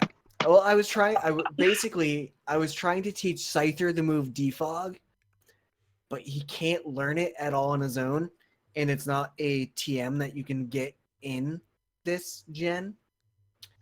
And so I researched it, and the only way you can get it on a bug Pokemon is having a Pokemon from Gen 4, either Soul Silver, Heart Gold, or the other two, Diamond and Pearl. Diamond and Pearl and Platinum, that has the move Defog, because it was an HM and a TM in those ones. So I have to get a bug Pokemon that can breed with a Scyther into Gen 6 from Gen 4 to make Scyther able to learn it. It's dumb. First of Good. all, can I Nice. just say really quickly, I love that you just talked so much about Scyther because that Your is my favorite favorite Pokemon, Pokemon of all right? time. Yeah, absolutely. Yep. He gets no love. So, would you be a little upset with the fact that I hatched a shiny Scyther? I'm very happy for you and excited that you were able to do that because he can't- doesn't get enough love. There's not enough Scyther love out there. Scyther is awesome. Both Scyther and Scizor are very cool. I do not like Scizor. I do not like Scizor. I like that he has a Mega Evolution. Whatever, man. Scyther's like a ninja bug with blade arms. Like, I you mean, can't same top that. reason I like Ninjask. Eh. He's in Soul Silver. I remember that Pokemon being the reason I was stuck in Azalea Town for so long in Bugsy's gym. He has a Scyther, and it's just a pain in the butt. to Dude, do. I wrecked that Scyther so hard. Dude, I wrecked that Scyther so hard. Hold my did. I beer. was I'm like- gonna wreck another Scyther. I was like, hold my beer. I got this. No, I Rip think Scyther. I used Geodude to wreck that entire gym. A Geodude? Why Yeah. a Geodude of all things? Because Well, it's a rock type. I'm early in Soul Silver. Okay, there's Okay, only so many okay. types I can use. Fair. Yeah. No, it wasn't the type that bothered me. It's the fact that it was just a Geodude when it could have been like a Graveler or... Because under level 20 still. Yeah, no, I didn't realize that until you said. What was your starter, out of curiosity? Chikorita. It's Is pretty that good. the one? Man, Cyndaquil for life. Yeah, same. That's who I always go with. My brother always does Totodile, and he swears by Feraligatr. He says it's one of the best. He says if they actually balanced the games against each other, it would be the best starter overall. Which I don't mean, believe. But It's okay to be wrong. yeah, yeah. Charmander, duh. It has 2 Mega Evolutions. But Venusaur is Mega Venusaur is super OP. Yeah, but Oh. you know what? You know what takes down a Mega Venusaur? Mega Charizard. Yeah, because it's Yeah. a flame to a leaf. But it's got thick fat. It actually negates the fire damage. Sure, the fat does, but at least you're gonna take its flower off its back. That's true. Even if it takes out that Charizard, it's gonna be naked for the rest of its life, and I can live with that. It will feel the shame for all of eternity for what happened to its flower on that fateful There it day. is.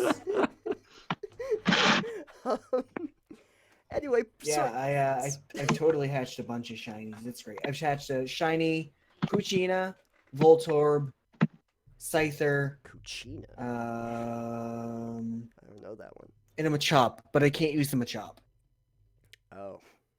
I've never hatched a shiny or found one, but I've gotten like 4 of them Wonder traded to me. I have several boxes of hacked shiny Wonder Oh my Trades. God. Yeah, I don't use them except for breeding. the ones I've caught a shiny Oddish, and I've caught a shiny Seviper. Oh, wow. Shiny Seviper is gorgeous. Really? I have a shiny Espeon, and that makes me so happy. I have like- one, but it's one of the hacked ones, so it doesn't count. Right. I like shiny Roggenrola. It's cool. And what is it? There's one of the evolutions that looks so cool as a shiny. Umbreon. The Umbreon's blue my and the black. favorite evolution. Yeah. He's super cool.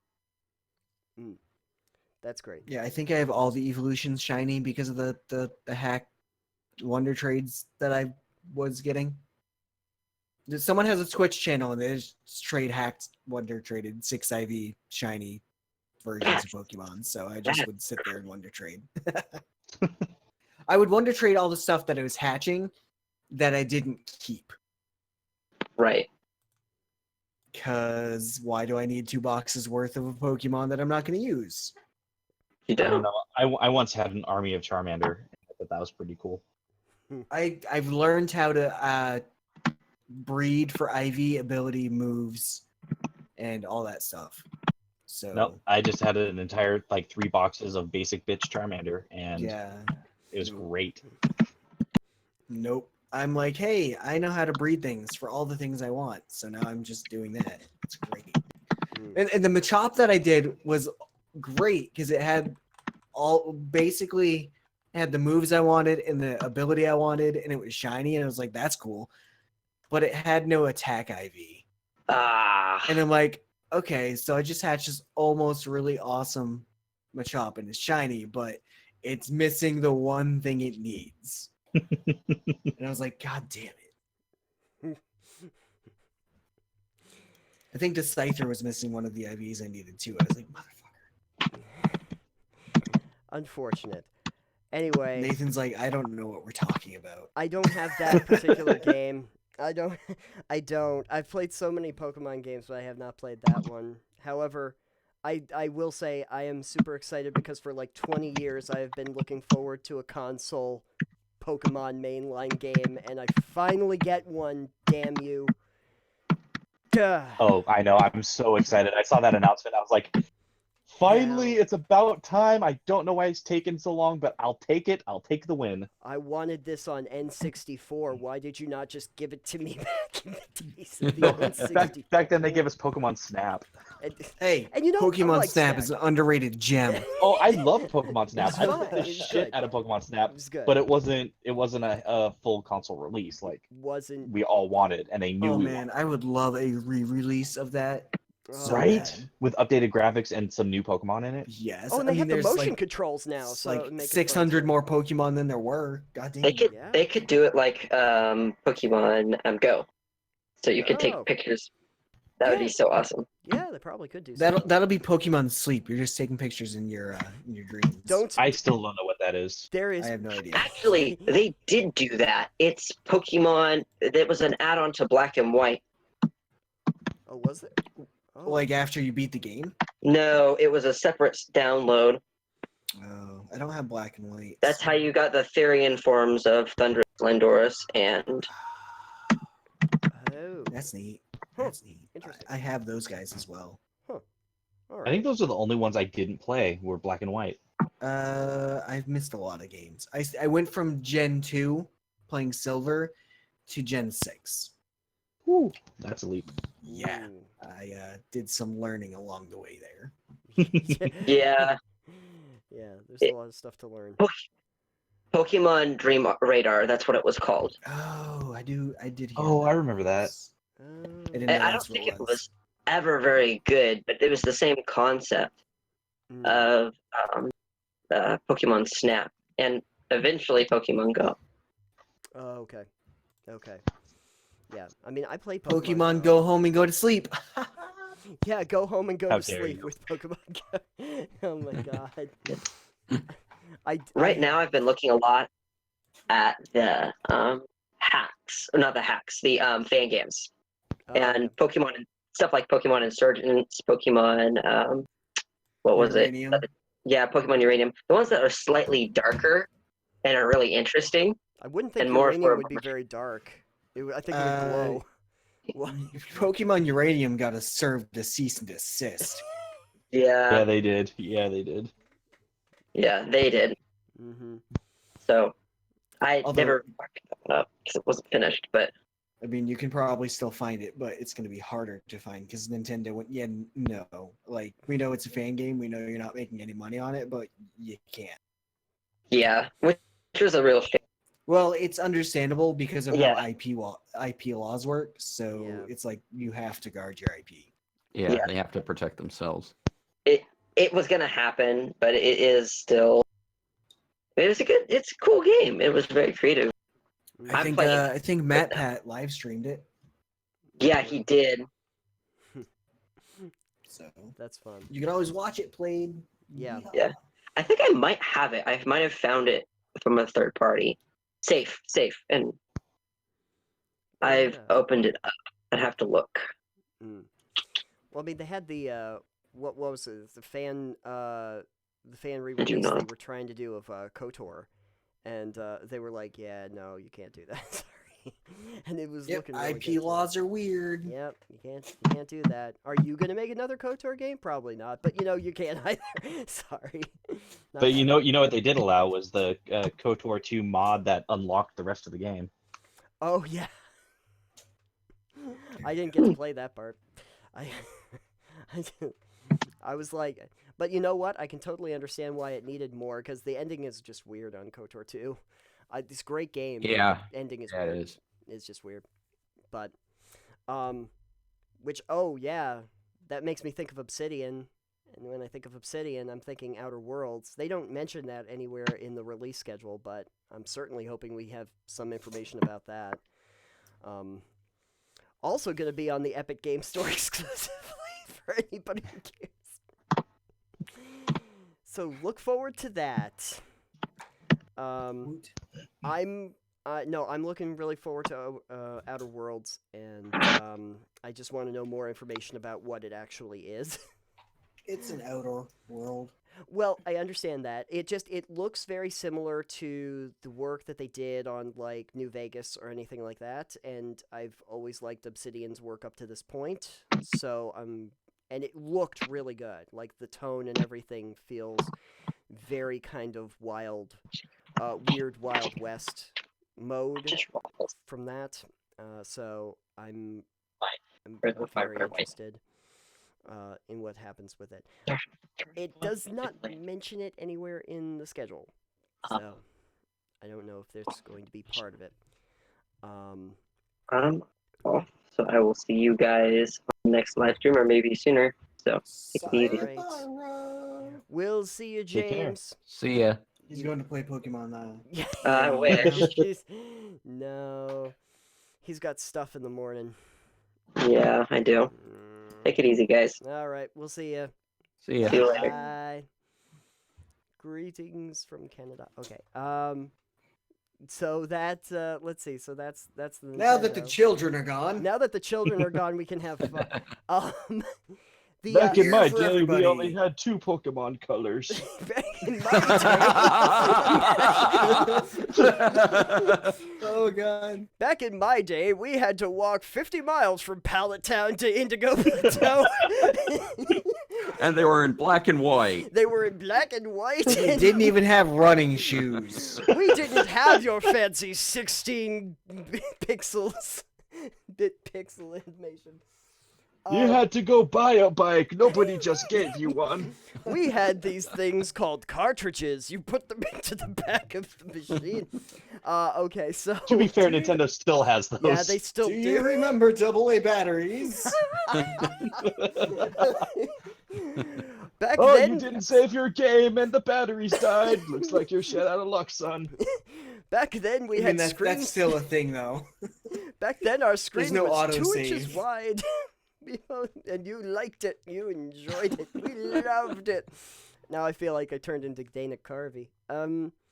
So That's a reference right there. that's a reference. Remember that, kids. Yeah, Back in does my anybody day, even- we watched Dana Carvey live. We didn't get to stream it. Okay. Back in the day, Dana Carvey was still getting work. Remember Dana Carvey before he did that Master of Disguise movie? Remember that? Yeah, he was so good at disguising himself, he disguised himself right out of work. He disguised. Oh. Sorry to derail. Oh no, it's fine. Do we ever not derail? Derailing is kind of like part and parcel of the show. The only other conference that they really mention here is for Devolver Digital, so there's that. I never know what the hell Devolver's gonna do, and no one does. They have not really made any announcements of what they plan on showing. For the record, just in case anyone's wondering, like, they're a video game publisher. Some of the things that they've published are like Enter the Gungeon, Hotline Miami, Ruiner. So a lot of smaller games that they end up publishing for small devs. Yeah, I have no idea. No one does. I'm not even 100% sure they ever know what exactly they're going to do until they get to the show. That's fair. And you know what? That's fine. I accept that. That sounds like a lot of things in life. Yeah. that I just don't know. Too real. Too real. Sorry, Yeah. can't help it. Fuck. Ollie, not a oh, they made Hatful Boyfriend. No, I am not Did they? playing that, Well, that was- DC. Apparently, they made Hatful Boyfriend, Shadow Warrior. So when are you 2. when Yeah. are you gonna play Hatful Boyfriend? By the way, Nathan. No, I'm not playing. I don't think it's made for a Mac. Oh darn! I'm so sorry. I don't get to play that game. Damn. You've gotten me to play Pitch in 2 now to our Patreon so Nathan can get buy a PC to date pigeons. Yes. Yeah, that's exactly what I'm gonna be doing. I would back that. Okay, great, great. This is perfect. I mean, shit, Nathan, you already played Lovers of Ether.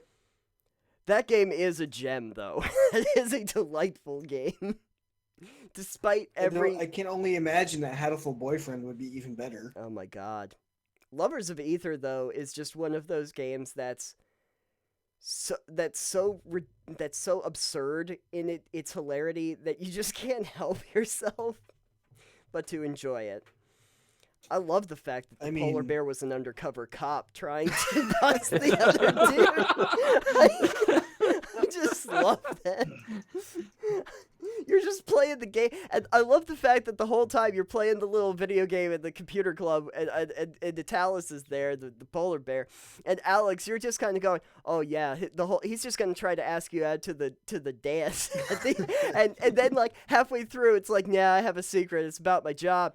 Yeah, I'm an undercover cop. I'm 36 years old. I have a wife and 2 kids, and I'm really pissed off at life right now. I hate these kids with all their youth and vitality, and I just then you ask him out to the dance, and he's like, yeah, you know what? Screw it. Screw my wife and kids. They can go hungry tonight. I'm going to the dance. The stupidest but most awesome game. Best dating sim ever. I take it over DDLC. Sorry. Sorry, Alex. Oh well. It's a very different experience. Anyway. Yeah, well, people don't wind up dead. Yeah. Or in a nightmare simulation. I hated that part too. Okay. So that seems to be the general overview. Brian, you got here a little bit late, so are there any games that you're looking forward to at E3?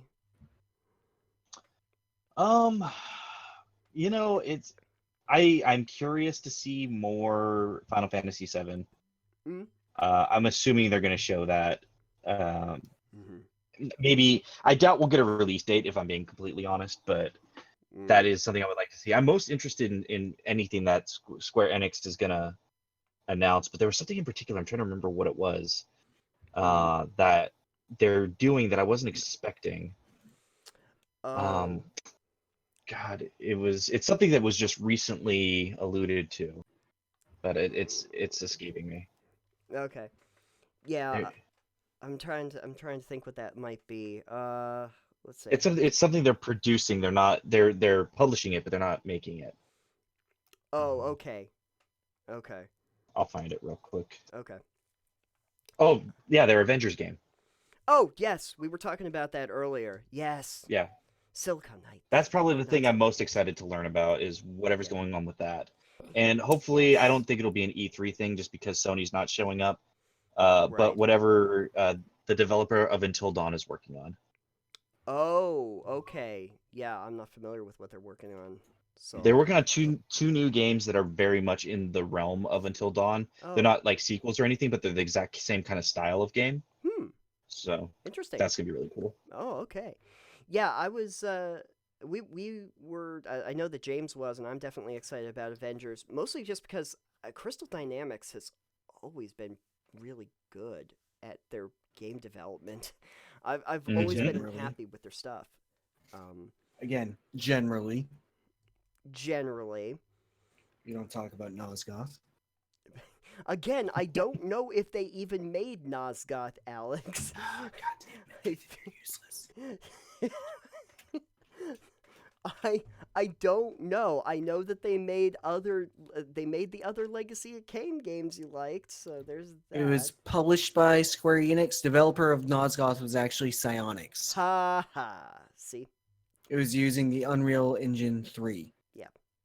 I had a feeling that maybe Crystal Dynamics was Oh, off it that never project. actually got released. Okay. Well, How did you that's play it? interesting.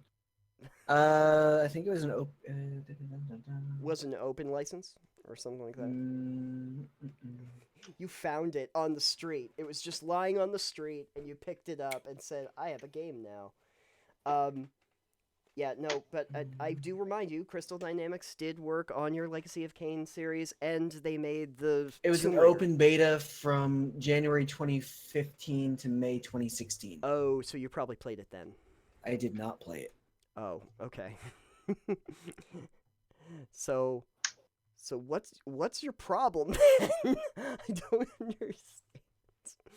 Anyway, Crystal Dynamics. Also, the Legacy of Kain Dead Sun game was also canceled Oh, for whatever reason. Wasn't there rumor that they were reviving Legacy of Kain? They should, because it's amazing. mm, And they had Square Enix owns the IP for it. And Yeah. Maybe that'll be something that they announce. That would be I would bananas. flip my shit. Those games were so good. Oh my god, yes. yeah. Some of the best narrative storytelling I've had in many years. And then the loot boxes. Okay, so No. you want to play Raziel. That's going to be a microtransaction. Raziel, if they do another Legacy of Kain game, Raziel won't be in it unless it's a prequel. Or Nathan. It's or the DLC. time shenanigans happen. No, yes, again, Raziel was sacrificed at the end of Defiance. alternate universe. Just- Time shenanigans are very applicable there, so he could still exist. Right. Just not like in future installments that are in the future of the game. Or it's a card battler. It's a digital card battle game I of hate Legacy of Kain. Hey, they've already pulled this crap with you for like Command and Conquer. And why would you think anything differently? That's what they're Because getting... it's not EA, it's Square Enix. Yeah, Square Enix has done a few odd things too. Like, I don't know. Oh yeah, then we're gonna talk more about Just Cause 4. I just played that. It was okay. It's fine. Rave review. Yes. It's a rave review. I give. Hey, you know what? If you liked other Just Cause games, 4 is another one. There you Just go. Cause, you like Just Cause games? Just Cause, you just like Just Cause games. Yeah. They are fine, like you said. They're Yeah. a game that you can play.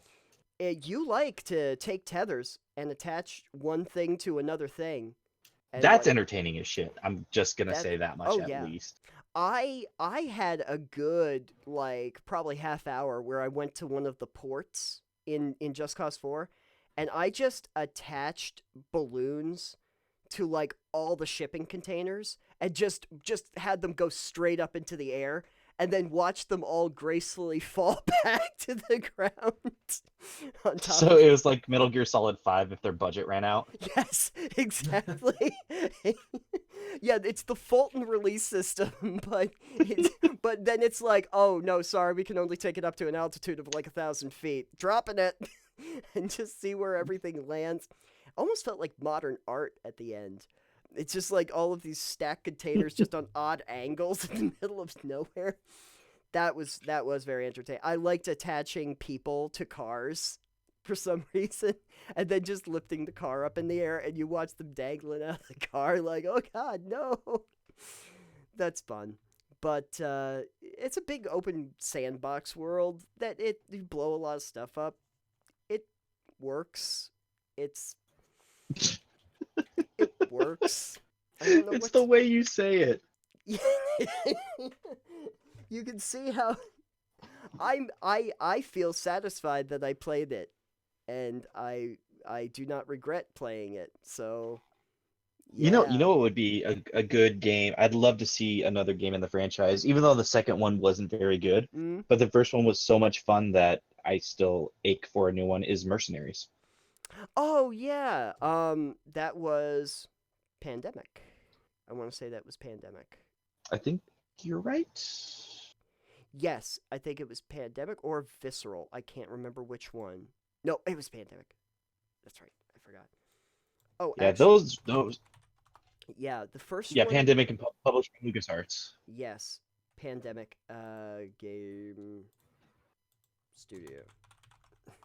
Because they're gonna just tell me that the Pandemic board game is a board game.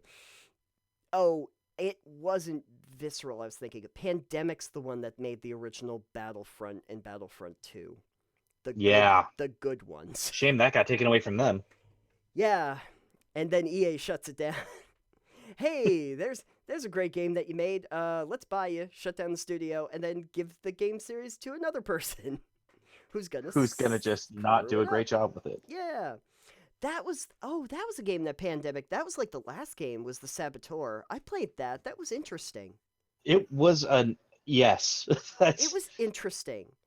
There was parts of it I loved, like Mm. the style rules were cool. Well, the whole thing where the it was like, concept was interesting. yeah, the whole thing where it was like black and white, and you brought color back to different parts of. Was it Paris? I'm gonna say that was Paris during the time. Yeah, it was like, Paris. Yeah, as you Yeah, liberate. because you were the French Revolution. Yeah. So, like, as you liberate different parts, like, it feels like it's all in sepia tones, and then you bring color back to it as you liberate areas, and so you literally go into, like, more colorized areas. That was neat, but it very reminiscent of GTA. So... Really only in the open world style, because that was still a pretty more fresh concept back then. Fair enough.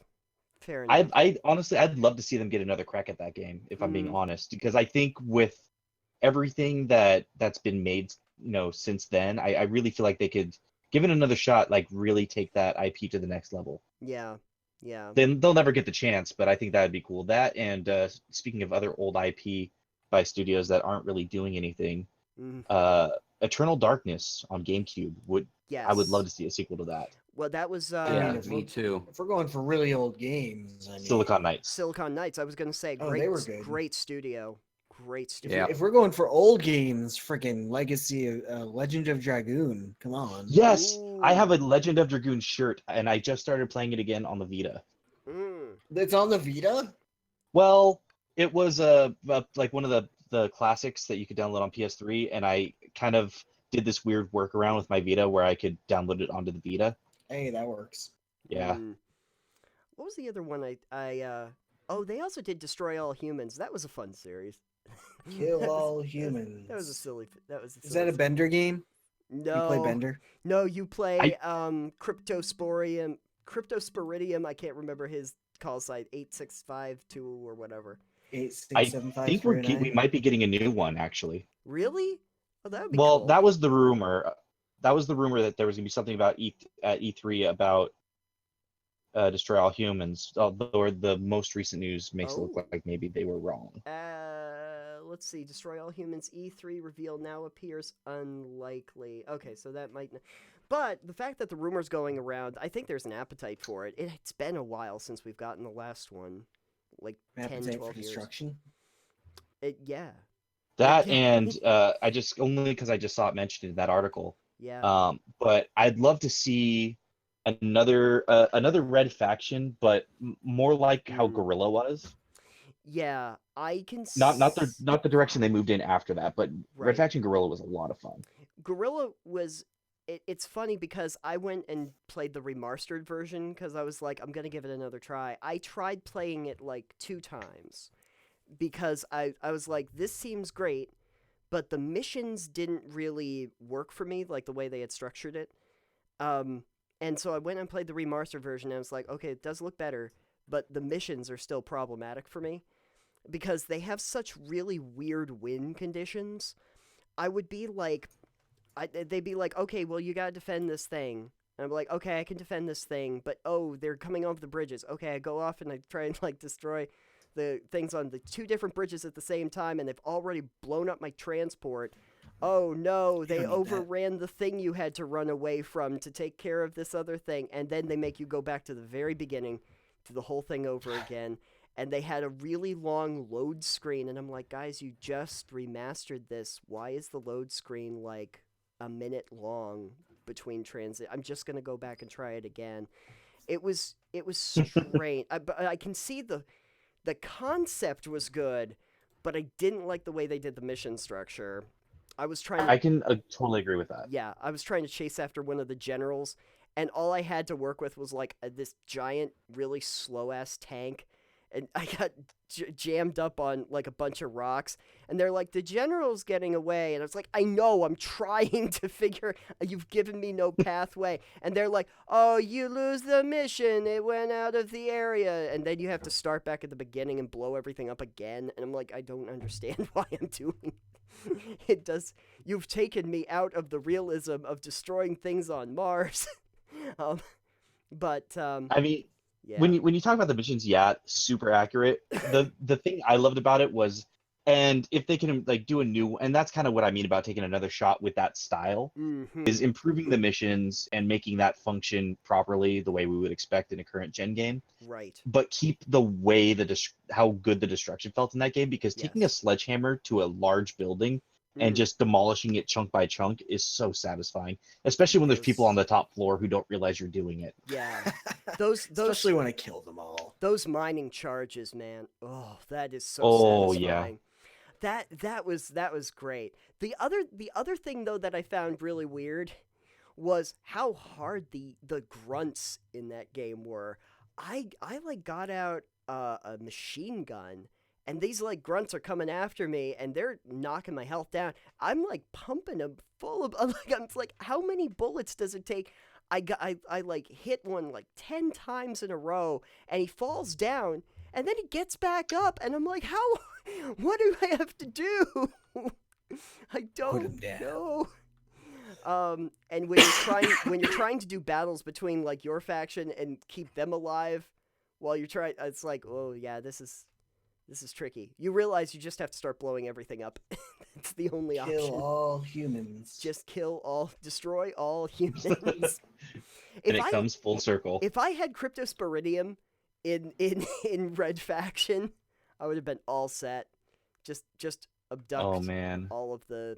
You know actually where he would fit in perfect? Where? Is the Saints Row games. I was about to say Saints Row. I was like, Saints Row? Yeah. You'd basically just be, Zim. You'd be the Zin Empire. He was... Zim. Zim. Yeah. What was it? Saints Row 3 was ridiculous. Which is that the one where you played the president as the president? That's 4. That was 4. 4? Okay, yeah, that game's just That's bananas. Ridiculous. I love the fun. trajectory of those games though, because the first one is like this not great GTA clone that had a couple of moments, and they latched onto those moments and turned them into full-fledged games. Yeah. To the point where now you can fly, and you're just a superhero that's like an awful person with a dildo gun. Yeah. I prefer the dubstep gun myself. I'm sorry. The dildo gun might have been in Path of the Furon. No. No, that's the anal probe gun. That's it. No. The thing you got in 4, you got the tentacle club. Remember, like the purple tentacle vibrating. Yeah. Oh dear. No, the one you got in the 3 was the purple dildo that you could whack people with. It's fucked up, but that tentacle club just reminds me that my wife's at an anime con right now. Okay. Now we know what her cosplay is gonna be. No, what is Alex? What's up, Alex? I broke Alex. What? I was like, "What's up, Alex?" What? I thought you were gonna say something. Speaking of which, go ahead. I was talking. Oh, okay. Go ahead. Stupid ass. I'm listening. Oh. I'm listening very intently. What are you listening for? I thought you said something about like, oh, on that note. And No, I didn't say that at all. Okay, fine. I called you a stupid ass. That is also fair. I'll give you that. Um, what was I talking about? Oh yeah. So now we kind of know everything that's going to be at E3. Like I'll say like top 3 things that everybody's really interested in. Alex, since you called me a stupid ass, you go last. DC. what like are the top games that you're really excited to see at E3? Well, now that I know about Oninaki, definitely that one. Yes. And hopefully they mention about something about Animal Crossing and something about Animal Crossing. Yeah. So some Animal Crossing, some other Animal Crossing. I gotcha. Brian, what would you say is like your top like 3 that you're looking for? I'd say number 1's got to be whatever the Avengers game is. I just have to know how. Yes. Yes. I'd say number 2 is going to be the hopes and the fingers and toes crossed for a new Splinter Cell announcement. I would love that. And then 3 would have to be Pokemon Sun and Shield, or not Sun and Shield, Sword and Shield. It could be Sun and Shield. That's perfectly fine. Well, I was thinking about Sun and Moon and got confused. Yeah, it's very easy to confuse me. Yeah, I know it's hard not to get excited about. All. It's hard to not to get enthusiastic about Pokemon. Okay, Alex. What? You said I'm going last. Oh, behind me. Okay. All right. What am I most excited about? Yeah, I mean, Oninaki definitely looks good. But I guess if I'm picking 3 different ones, I would say Borderlands 3. I would say Outer Worlds. And, if I was picking one that we haven't already talked about, no, not Jedi Fallen Order. As much as I really wish I could, I'm not going to be able to say that. Beyond Good and Evil 2. Oh, yeah, definitely. That one. I'm not convinced we're ever seeing anything else on that ever. Really? I know that it's I want to. Yeah. I just feel like they've made such a push this time. Like that I cannot believe that with all the effort and time and resources that they're putting into it, that they will not do something legitimate with it this time around. Well, I mean, shit, Nathan, if you're going to talk like that, what was the development cycle for Duke Nukem Forever? 14 years? And we eventually got it, but it was... Yeah, but did you like it? Did you really want it? No. I'm convinced they've got one dude with an Apple II in a fucking basement making that game. Good and Evil 2 or Duke Nukem Forever? It's probably the same guy. You know, it's probably the same exact guy. He's working on Beyond Good and Evil 2. Yeah, no, I mean, here's the thing, though. I wasn't excited for Duke Nukem Forever when they announced Duke Nukem Forever. I've been excited about Beyond Good and Evil 2 ever since Beyond Good and Evil 1. So I'm holding out more hope.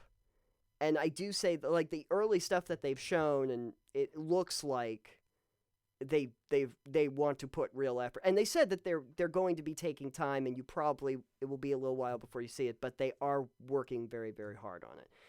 I don't know why they would bother keep bringing it up if they weren't actively planning on doing. Like, they had an out the last time.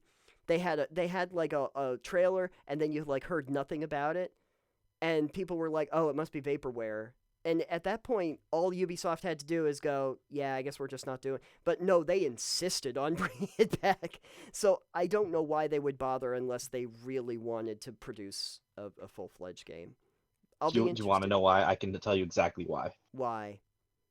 Because they do not want to burn all the goodwill they garnered by announcing they were going to make a Beyond Good and Evil 2. Fair enough. Fair enough.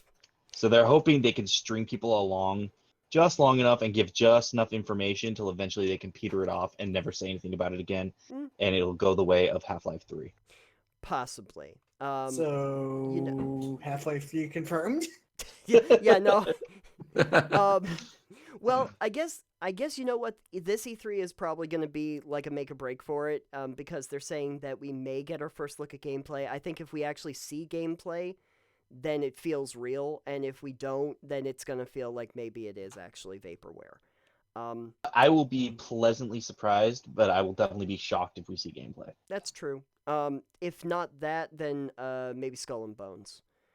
Because I mean, I like Yeah. Ubisoft.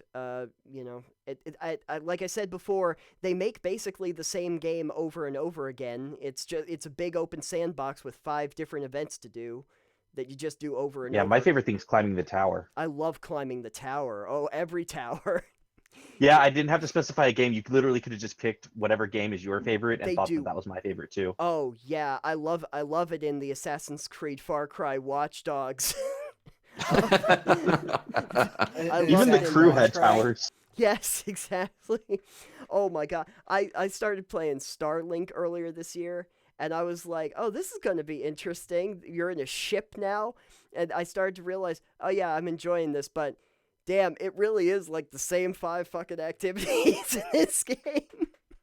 It's just on planets with a ship. But I have to keep my ship on the ground when I'm on the planet, so I do the same things. You open treasure chests. You what else do you do? You do other things. You decrypt alien technology. You stop the big bad guys and broke that down, and then you get like special warden stuff when you unlock the special treasure chests. It's like, yeah, those are pretty much the 5 things. Oh, And I boy. set up bases. Here's a workshop. I need that There you workshop. go. Anyway, yes, Alex, what are the games Hello. that you're... Hi. Oh dear. Let's see. I think definitely interested in what the new Pokemon games are, even if I don't get them, just because it's always interesting. Yes. I think Elder Scrolls 6 possibly would be a great thing to hear about. It's going to be a great screensaver. Yeah, Really it would be a was great screensaver, man. screensaver. That and I need a Starfield's new going to be... one. Oh, I'm going to keep that on every desktop when they make Starfield screensaver. What's the third one? Damn, I don't really know. Like, I don't usually look forward to, like, I don't really pay attention to it too much Until it because actually I'll rolls hear around. about the games later when they're coming out anyways. Mm-hmm. And I know that between E3 and when the game releases, unless it's like a month or 2 down the road, they may drastically change. Yeah. So I don't really know what my third would be. You're gonna transform sort of like Norman Reedus in Death Stranding, right? No, you're I'm not. gonna work your way out Weird. into a new person. Not really. That's not really the type of game I play. So You don't want to have like an incubated baby that replaces you when you die. I mean, I already have a son. I don't need another. Oh, that's incubator true. or anything. That's you for realsies, isn't it? He's my clone. He's your clone. And you heard it here first that my son is my clone. Oh, Just perfect. throwing it out there. Perfect. That's great. Yeah, I don't really know what third game I'd be really looking forward to, honestly. Here's a question for you though, since you mentioned Elder Scrolls 6 and we didn't really talk much about it. Do you expect to see more on that than the very nice wallpaper that we got for it last year? I expect them to make some sort of announcement At for it, least about- possibly. At least about like Because- what it's gonna be, maybe. Maybe they've got to do something aside from Fallout 76 and freaking Elder Scroll Blades. It's E3. They can't just be Yeah. like, "Yeah, Fallout 76 is doing great," because the audience will laugh at them hysterically. Yeah, no, they put themselves into a corner where they have to, even if it's way too early, it doesn't matter. They have to announce something about Elder Scrolls 6, or they're gonna have a really, really bad year. Yeah. Yeah, they're gonna dig themselves a deep hole if they don't. Yeah. Well, that's Oh. why they even put that little screenshot out the last time, is because they knew they were kind of in the shit with Fallout 76, so they had to do something to get some goodwill. Yeah. And now they have to deliver on some of that. Otherwise, all that goodwill that they garnered, which wasn't much, but still is going to go away. Yeah. Yeah. Oh, I would like to hear more about the failure that is the current Epic Megastore. They're gonna have a shopping cart one of these days. Don't worry. Yeah, They're until getting they it. stop flagging accounts for buying too many games. Oh yeah, that's.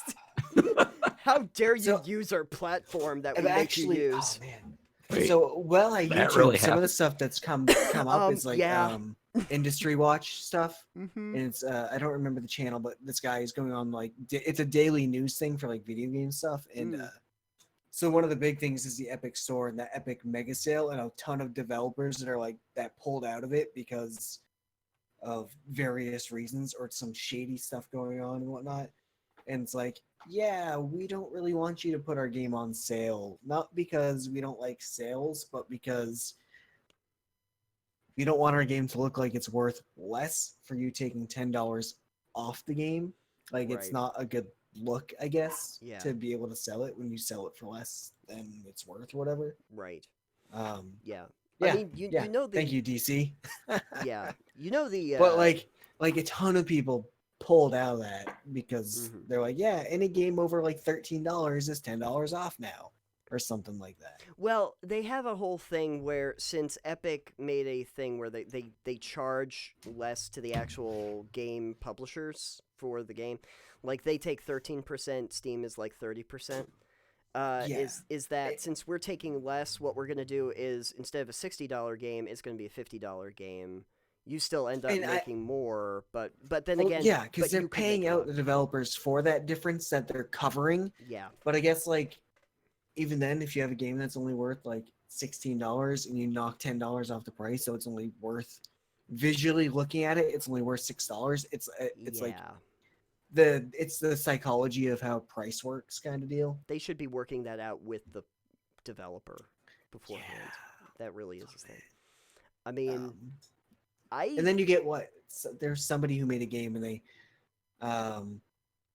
did the sale and they qualified, so they bumped the price up of the game mm, so that they still get the $10 off, but they're still getting like an extra $5 out of it because they bumped the price up, and it's like really shady that they did that.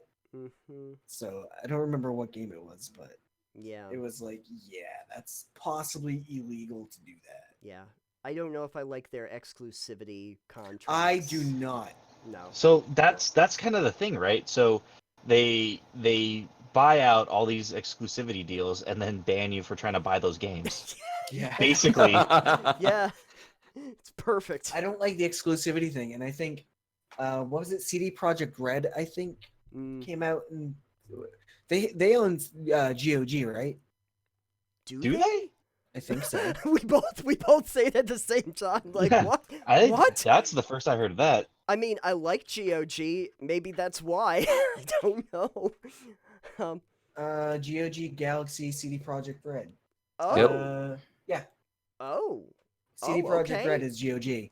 Oh wow. I did not know that. Okay. Yeah.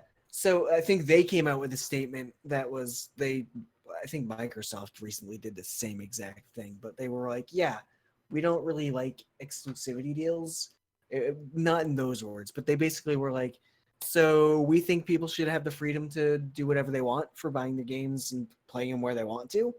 Mm, And I think with CD Projekt Red's GOG Galaxy 2.0 is whatever the launcher they're doing is.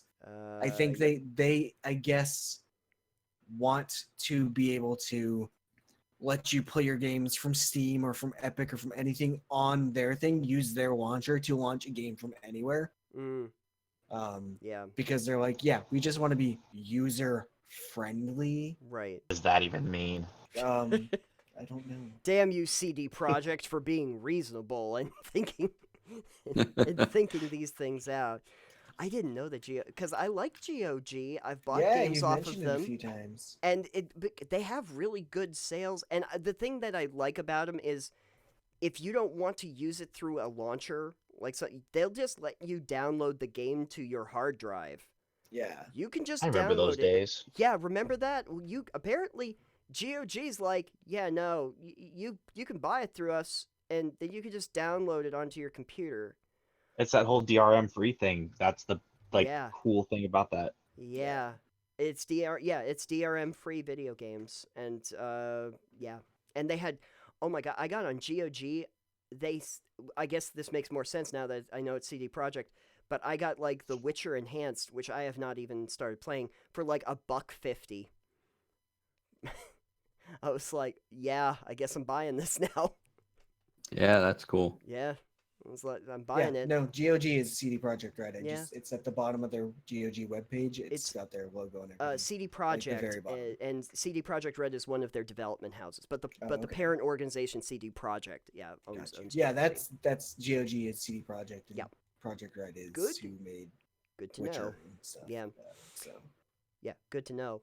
yeah, so now you know that the studio you really like is making a thing you also really like. And somehow that makes perfect sense. Oh yeah, Cyberpunk 2077. I'm really excited about that. That's right. I forgot about how excited I was. Yeah. Well, we're wrapping up in a minute. Are we wrapping up in a minute? I guess. I don't know. We don't have to, Okay. but To wrap up the wrapping up. but yeah, the wrapping of the wrapping up. Wrap it up. I would pose a question to everybody. What would be like the most exciting but potentially unexpected thing about E3? Like we've talked about everything we think we know, but like the out of left field thing that you'd be particularly excited about hearing. I'll start with Brian actually. So this is completely out of left field, but I would shit my pants if it happened. I don't know if you guys saw that they're remastering or at least re-releasing the Ghostbusters game that had come out Oh really? some years ago. Yeah, Oh. which is funny because I've been playing it on Steam. I got it for like $5, but they're bringing it back, I think, to consoles as well. So I'm probably going to end up rebuying it because I absolutely love that game. So in a perfect out of left field moment, it would be cool if they're doing that because they're going to be releasing a new Ghostbusters game. That's going to be incredible. Yeah, that would be pretty great. That's not the one that was the one that was the top down one. That was No, like this is the four-player? one that This is that the was one like before. written by Harold Ramis and Dan Aykroyd, and all Yes. the guys played themselves. Like Janine was in it, like everybody was in it, Yeah, the action. doing the voice acting. It was like the action adventure game. It was third person perspective. You were behind them. That one. Yeah, Yeah. and you actually like had to trap ghosts and stuff. Yeah. I played a version of that. They had like a couple different versions of that, and I played one on like I think it was a GameCube or the Wii. But then the one that left a sour taste in my mouth is they had that 4-player co-op one that was the top down, and it really sucked. Yeah, no, that's definitely That was not what I'm talking about. really This bad. is the one that it's essentially Ghostbusters 3. Yes. Which hopefully we'll actually get a Ghostbusters 3 soon too. We are. Yeah, that's exciting. I'll be The interested. movie I or the know. game? The movie. The movie. We're getting the new movie. Mm-hmm. Is Like it- the legit the one, it takes place in the same universe as the original two, and it's Right. being done by Ivan Reitman, I think his name is. So it has nothing to do with Yes. the one that came out Yes. like couple years ago. They Correct. answer the call. Yeah, because that's like an alternate time frame. That's an alternate timeline. Or not Ivan Reitman, it's his son, Ivan Yeah. Reitman's son. Yeah, who's doing Jason it. Reitman. It's Yeah. Jason Reitman who's doing that. one. Because I did see the one that came out a couple years ago. Mm-hmm. Me too. No, yeah, I saw that one too. It was fine. Yeah. I didn't really care for it. A I lot mean, of people didn't. it wasn't bad, but like it, you don't need to reboot the original movie Right. for just an all-female cast. Like I didn't see a point in that. That yeah, yeah. okay. I was gonna say there's that, and I think the other thing that they did that was kind of the problematic is they got 4 comedians to do all the parts, and that's just a lot. That's like all of them are Venkman, and it doesn't really work as a paradigm. Yeah, But- well, and that's kind of what I was gonna say is like in the first 2 movies, they were comedy, supernatural horror. You know, Mhm. they always had that horror element to it, and the comedy was subdued, yeah. and that meant there was a particular feel to those movies, and that's what this one was lacking, and that's why I say it was fine. Like it happened. I don't hate it. I don't love it. It just exists. It existed. See, my actual favorite part of the movie was the fact that Chris Hemsworth was fantastic in it. Oh my Oh, god, yeah. he was so good. Like it's not we're typecasting him as Thor typically because that's what we know him as, But and it was just like he played the sexy bimbo for lack of a better phrasing, the sexy bimbo secretary. But Yeah. he did it so well. He's, And it was just kind of hilarious to see the He tables is. turned on that. yeah. Oh But, yeah, like- I love that. Mhm. He is so underrated as a comedic actor. No, he was It's really good. all- It was hilarious. yeah. Like, And he likes doing it. He prefers to do that. yeah, no, he played the pretty boy, stupid guy very well, and it Yeah. was just really fun to see him in that role. But again, I didn't see the reason needing to do an absolute reboot just to flip Right. that script on it. And I understand that a lot of people want to go, oh, we need more leading female roles or whatever. That's Sure. fine, Yeah. but you don't need to again reboot a classic movie just to reboot it, just to do an all-female cast. It's like that's not Right. really progressive. That's just going, oh, well, we can do this better because we can do Yeah. it better, I guess. I don't know. I know It's what you're weird. talking about. It's just weird. I know what you're talking So about. there's a link to the game remaster for you, and then there's a link to the trailer for the 2020 movie. Oh, beautiful. And when you get to the end of that trailer, you will get chills. Mm-hmm. I have seen it. It's pretty great. Yeah, no, Chris Hemsworth does not get enough credit as a comedic actor, and he was gonna. I think he was talking about stepping away from Thor until they took him in like the Ragnarok direction, and once Taika Waititi took him in that direction, he was like, "Oh yeah, I'll do this forever." just have me Well, work. yeah, in this. he pulled those punches. He was like, Yeah. yeah, no, we need to do this. Yeah. And by doing that, they made the first good Thor movie. Yes. Yeah. A really good Thor movie, and oh my Like god. shockingly good, like my top 3 Marvel movies. good. Yeah. Did you say shockingly good because he's the god of Shockingly good. thunder? Really. God yeah. damn you. Damn. God damn you. It's fair. Oh my god. I loved him in Endgame was amazing. I loved that. I loved retired Thor. That was the best. I'm just so appreciative of a scene where you have Thor and he's got like the beer belly and he's got the beer in his hand and he's sitting That's there me playing Thor. yes, he's playing Fortnite with Korg and Meek. The best part. Which I'm so glad they survived because I didn't know if they were dead or not. Yeah, I just love that whole thing where Korg is like, Thor, there's a boy making fun of me again. Give me the headset. And Thor's putting on the headset. Listen, young one, I will smite your parents if you do not leave my friend alone. There you go, Korg. Thank you. Just, Good thing I haven't seen any of the new Marvel movies, huh? that doesn't spoil much of anything for you. No, I know. I'm just giving you shit. I'm not gonna tell Just you. I'm being not one gonna, of those people. Yeah. I don't. Spoilers don't really do much for me. It's like, oh, you spoiled it. Yeah. Oh boy. Yeah. Walter dies at the end. Who's All the Walter? dragons die. All- Game of Thrones ending was terrible. Ah. Mother of Dragon. Mother of Dragon. Yeah. Mother of Dragon singular now. Yep. Just so Corpse that, Mother of Dragon. yeah. Milk of the poppy. That's a whole. Milk of human kindness. Oh no.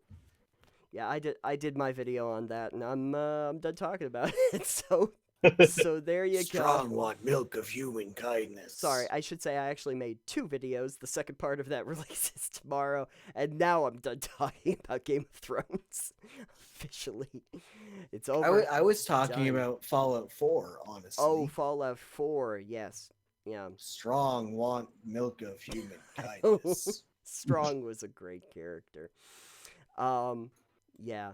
DC, what shocking thing what thing would shock you at E3 that you'd like to see? An entirely out of left field Mm, thing would be like a new Fatal Frame, or as mentioned earlier, Eternal Darkness. oh, Yeah. Tony, Both yeah. yes to Either both one of those. those. Mhm. But personally, I'd just be excited if there was Dragon Age 4 stuff. Oh yeah. It sounds like we are going to be getting that. At Wish I least, could be more excited about that, but everything I know about that game so far, or everything rumored, just sucked all the excitement out of me. Oh, really?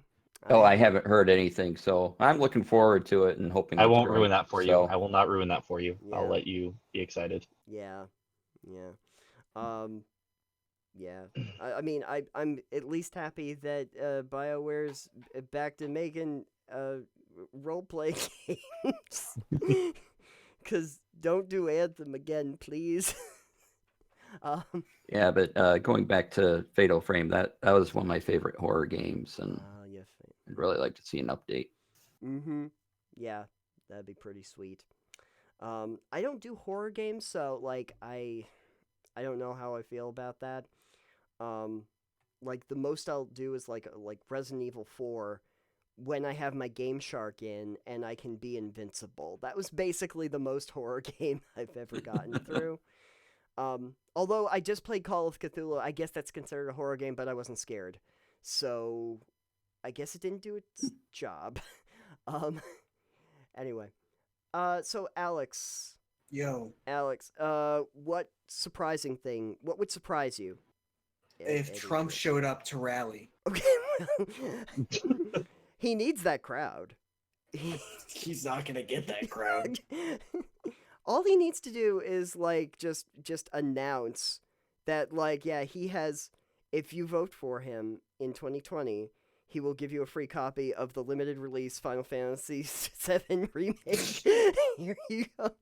I have the only copies, folks. It's the only copies in existence. So there's that. I don't know. What would man, out of nowhere? Yeah. Like you know what? Out of nowhere, what would be fantastic is them announcing the sequel of any kind to Kingdoms of Amalur Reckoning.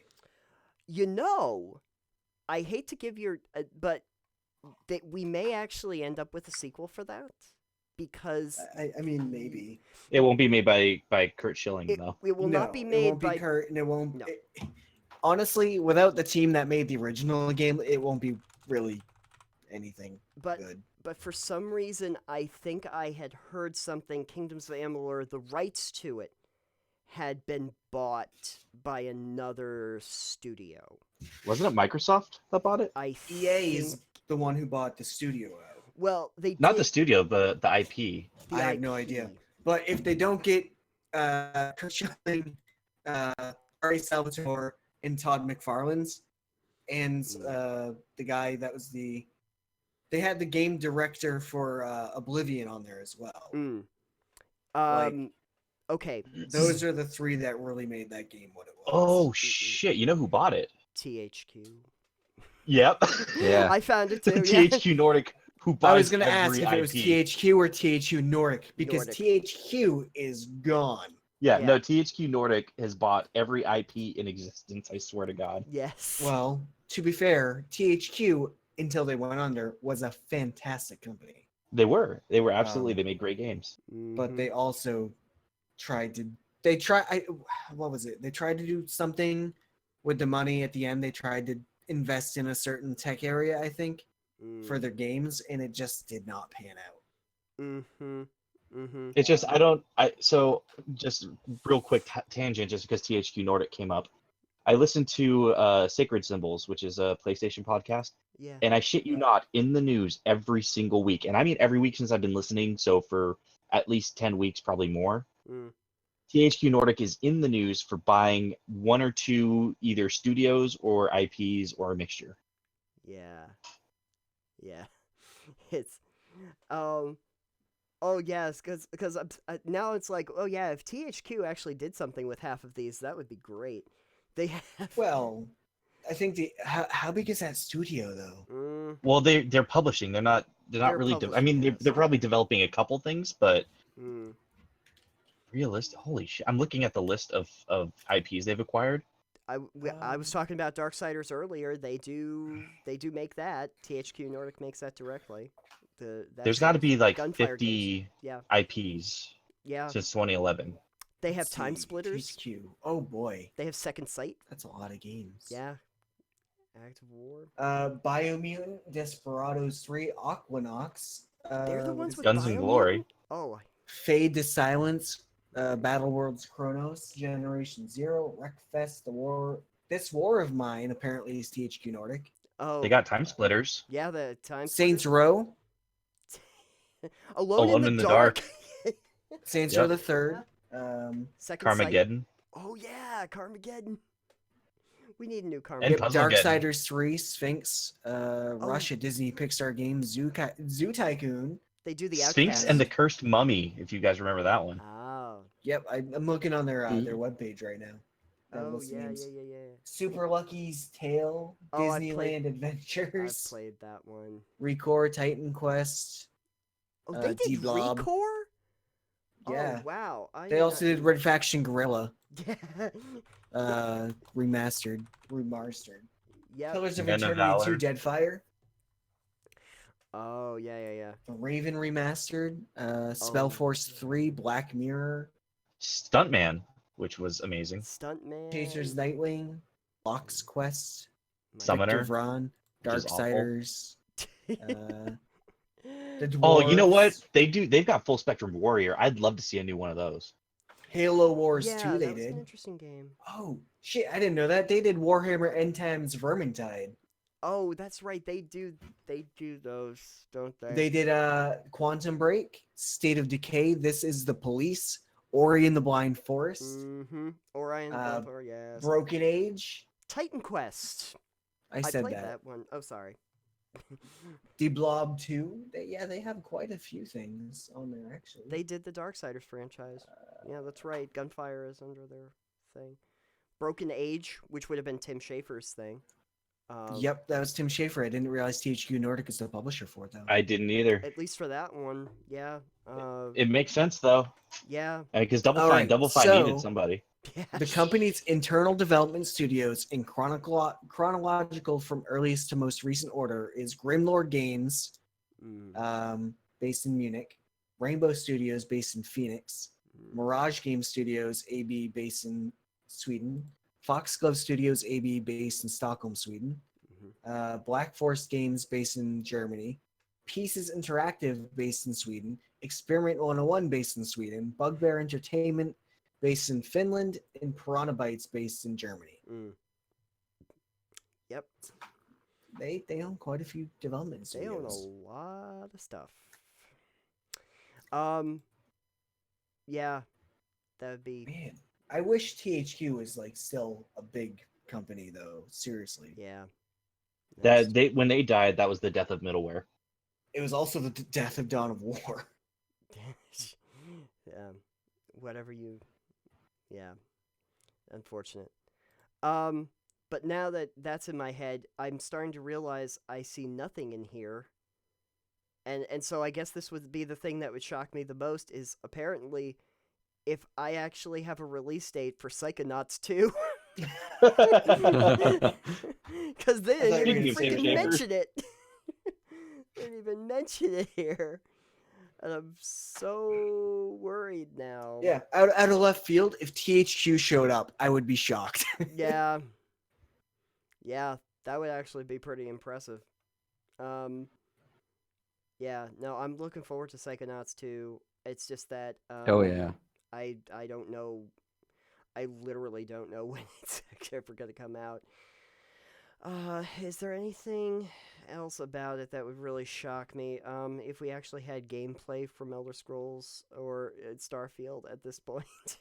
Fallout 3. Sorry. No, actually. Half-Life 3. No, would be Star Yeah. Citizen is completed and ready. Star Citizen is completed. You can actually play it now. Congratulations.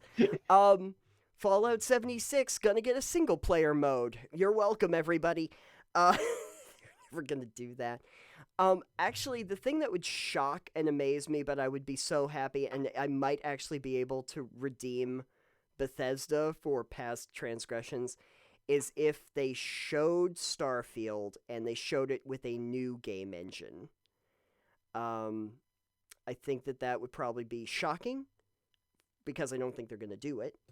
But yeah, if they can show off like, hey, we've actually been working on a brand new game engine, we want to show you what Starfield looks like now that we're running it in there.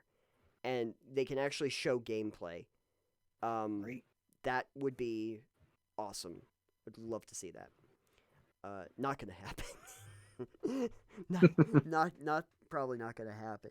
We'll probably be lucky to see anything more than the happy little screensavers that they did for those games, but Happy little trees. because I mean, we gotta get on that like survival Rust clone boat, babe. We're on the road map through West Virginia. Aren't you excited? No, I'm not. Stop. Oh my goodness. Yeah, so I guess that would be really, yeah, Bethesda making a really good game at this point would be really shocking for me. Anyway, I guess I'm looking forward to the other stuff that they're doing. I'd like to see something more from Arcane. I would really be interested to see either another Dishonored or, if they are working on Prey 2, that would be great. There you go. That would be great. But I guess we'll find out at Bethesda's press conference because they work under Bethesda. Great. Anything else? Anything else exciting about E3 that anyone wants to talk about before we close? No idea. I love the enthusiasm. Yes. DC, anything else that really interests you about this? No, I did I mention Animal Crossing Yes, yet? you mentioned Animal Crossing. Okay. No, you should mention Animal Crossing. By the way, I really want Animal Crossing, in case you're wondering about Animal Crossing. I will give every piece of money I have to Tom Nook and my hats. My hat collection. Well, the hats might be going a little far, but Yeah. No, Animal Crossing is the kid-friendly version of The Godfather. Tom Nook will make an offer you can't refuse. No, what's fucked up is you'll wake up with a horse's head in your bed, and it's really your neighbor Paul. As long as you don't go Reservoir Dogs on us, you're fine. Oh my god. Tom Nook calls you up. Hey, you got my bells? Like, No, Tom, I don't. there'll be a shovel behind the toilet. you'd be like, yeah, Paul didn't have my bells either. Look how it turned out for him. Tosses a horse head through your window. No, Paul! No. Oh my god. Sesame Street got dark. Okay, so this is what happens when Big Bird is bad. All right. So Oh, I should do the disclaimer thing that I forgot to do. oh All opinions expressed are my own. Thank you. yes. All opinions are expressed. Oh, by yeah. and not by any organization that you may be affiliated with. Exactly. Should make that very Anyone that you think is this person is not this person. Move along. right. Just Pay no attention to the man behind the curtain. pay no attention to the man behind the curtain. We must preserve it. By the way, all of our opinions are also our own. Sure. My opinion is Skynet's. My opinion is directly affiliated with Delve and DelveCast.com, and I'm dear. forever beholden to it. We're gonna have to shit. We're Yeah, gonna to have to post a shit. No, I already You did know, that it is earlier. that time. Yes. I'd like to post a disclaimer that Nathan's opinions are not Are not affiliated with Delve or any other affiliate. are just affiliated with Nathan and and, all their and Nathans probably shouldn't even everywhere. be affiliated with him, just so that everybody is aware. Brian, what are you excited about? Anything else that we haven't talked about coming up on E3? No. I know. Nope. Nothing else. We've worn out our excitement across the board. We've gone over all of it. Cool. Apparently. Great. I'm glad that we were thorough. I'm looking forward to Sony's presentation. Yeah. Oh. I'm looking Which- forward to Sony's non-presentation. I actually am interested because I know that they're missing the conference this year, but if Microsoft is actually talking about the next Xbox console, you think that Sony might, maybe not like in a conference, but that they might make an announcement around the same time? They will do it at Oh, PlayStation yeah. Experience. Mm. I would put money on that. Yeah. And I'm going to make a prediction that they will probably wait for the hype of E3 to maybe die out. And then they're going to say, oh, by the way, this is what we have going on. And That they're sounds about right. they're going to try to blow Microsoft out of the water for whatever their plans were. I think that when it comes to Sony, because PlayStation Experience usually falls around sometime in the fall, so usually like October, November, or December. I forget exactly when, Yeah. but that's when they will make their announcement about PlayStation 5. They've already gotten ahead of Microsoft in talking about some of the specifics of PlayStation 5 without really announcing it. So because they had that really candid interview with I forget his name, but one of the heads of PlayStation. Yeah. Where they and I forget which journalism site it was because this was a few weeks ago, but they already got ahead with talking about it then. So it would make sense to, if they're skipping E3, the logic to me is they're skipping that because they want to blow everything up at PlayStation Experience. Right. Yeah, that's fair. Yeah. I think it was Jeff Keighley, wasn't it? I want to say I saw something that said It might be because Might. it's usually Jeff Keighley. Actually, I don't think it was. maybe it wasn't. I'll He find does it while we yeah, talk. he does a lot of the big ones, but there's a lot of game journalists now that are in and around. Well, I don't think this was even a video game journalist. Oh, it was Wired. Wired.com got the exclusive. Okay. Yeah. Yeah, Peter Rubin, Oh, culture yeah. guy there. Yeah. And it was Mark Cerny that they talked to, so like really, Perfect. really like the man to talk to. Yeah, definitely. Yeah, I will be interested to see what they're going to do. But I started to realize this is one of the longest console cycles I think I've ever seen. For This one, it's not quite as long as PS3 and Xbox 360 was. Yeah, it's pretty long. Like, I feel like there was a bit of a soft reboot when they did like the Pro and the X, because they were like, hey, Yeah, but they came out. Yeah, we're gonna. They came out in like 2014, though, right? 2014. Did they? Now I have to look that up. Xbox One came out in. Tis the season. Really? Yeah, by the 2016. way, 2016. Oh, I'm sorry. That was the 1S. That was the 1S. Okay, so 2013 is PlayStation 4's release date, November 15th. Yeah. So 13. we're coming on 6 years, so 7 years probably before the console's release, because it'll probably be 2020. Yeah, I mean that is. So it's pretty about long. the length of. So Xbox 360 was released in 05. PlayStation 3 was released in 06, so that puts it at 8 and 9 years respectively. Okay. So I would bet it's close to the longest, but not quite. I think it is probably the cycle we're going to start seeing. Yeah. Honestly, is more closer to a 10-year cycle between consoles. Yeah. I mean, where tech is right now, that makes sense, honestly. And if the new consoles are modular, then we might not ever see a new console. We might just see upgrades. I don't think all of them will be modular. I think we'll probably get some. Like the Switch, for instance, is definitely a modular one, and PlayStation might do it, but Microsoft, I don't know. See, they would be the ones I would think would do it first, just because of their familiarity with PCs. Well, I think PlayStation would do it first because their familiarity, like with the smaller, the handheld PlayStation things they've done, which haven't really done well in the past, but like today's markets are a lot more mobile friendly. I think Microsoft, on the other hand, if they're going to do any sort of mobile thing, it'll be more probably AR, VR.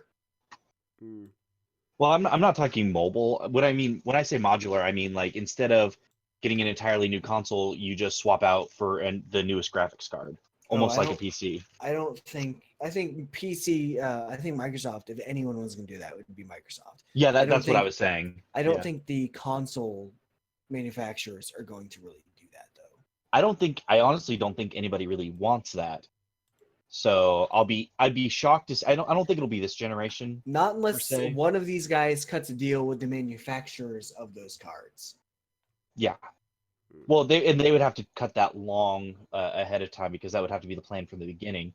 Right. And so I don't think it's going to be this coming up generation, but I wouldn't be shocked if in 2 or 3 generations we start to see modular consoles, if only to compete with PC because of how quickly the tech moves on PC. Yeah, and that's the big thing. That's why I'm a PC gamer myself, is because it's like, well, this stuff is outdated 2 years from now. Yeah. Guess I should replace my system. And I'm like, well, I can just replace one part of my system for a fraction of the cost of the whole console. Yeah. Is it a fraction though? I mean, a graphics card, what, like $150-$200? I mean, it's about half of a console. Yeah, but I'm running on 32 gigs of RAM here, okay? Yeah, I mean, what do you want?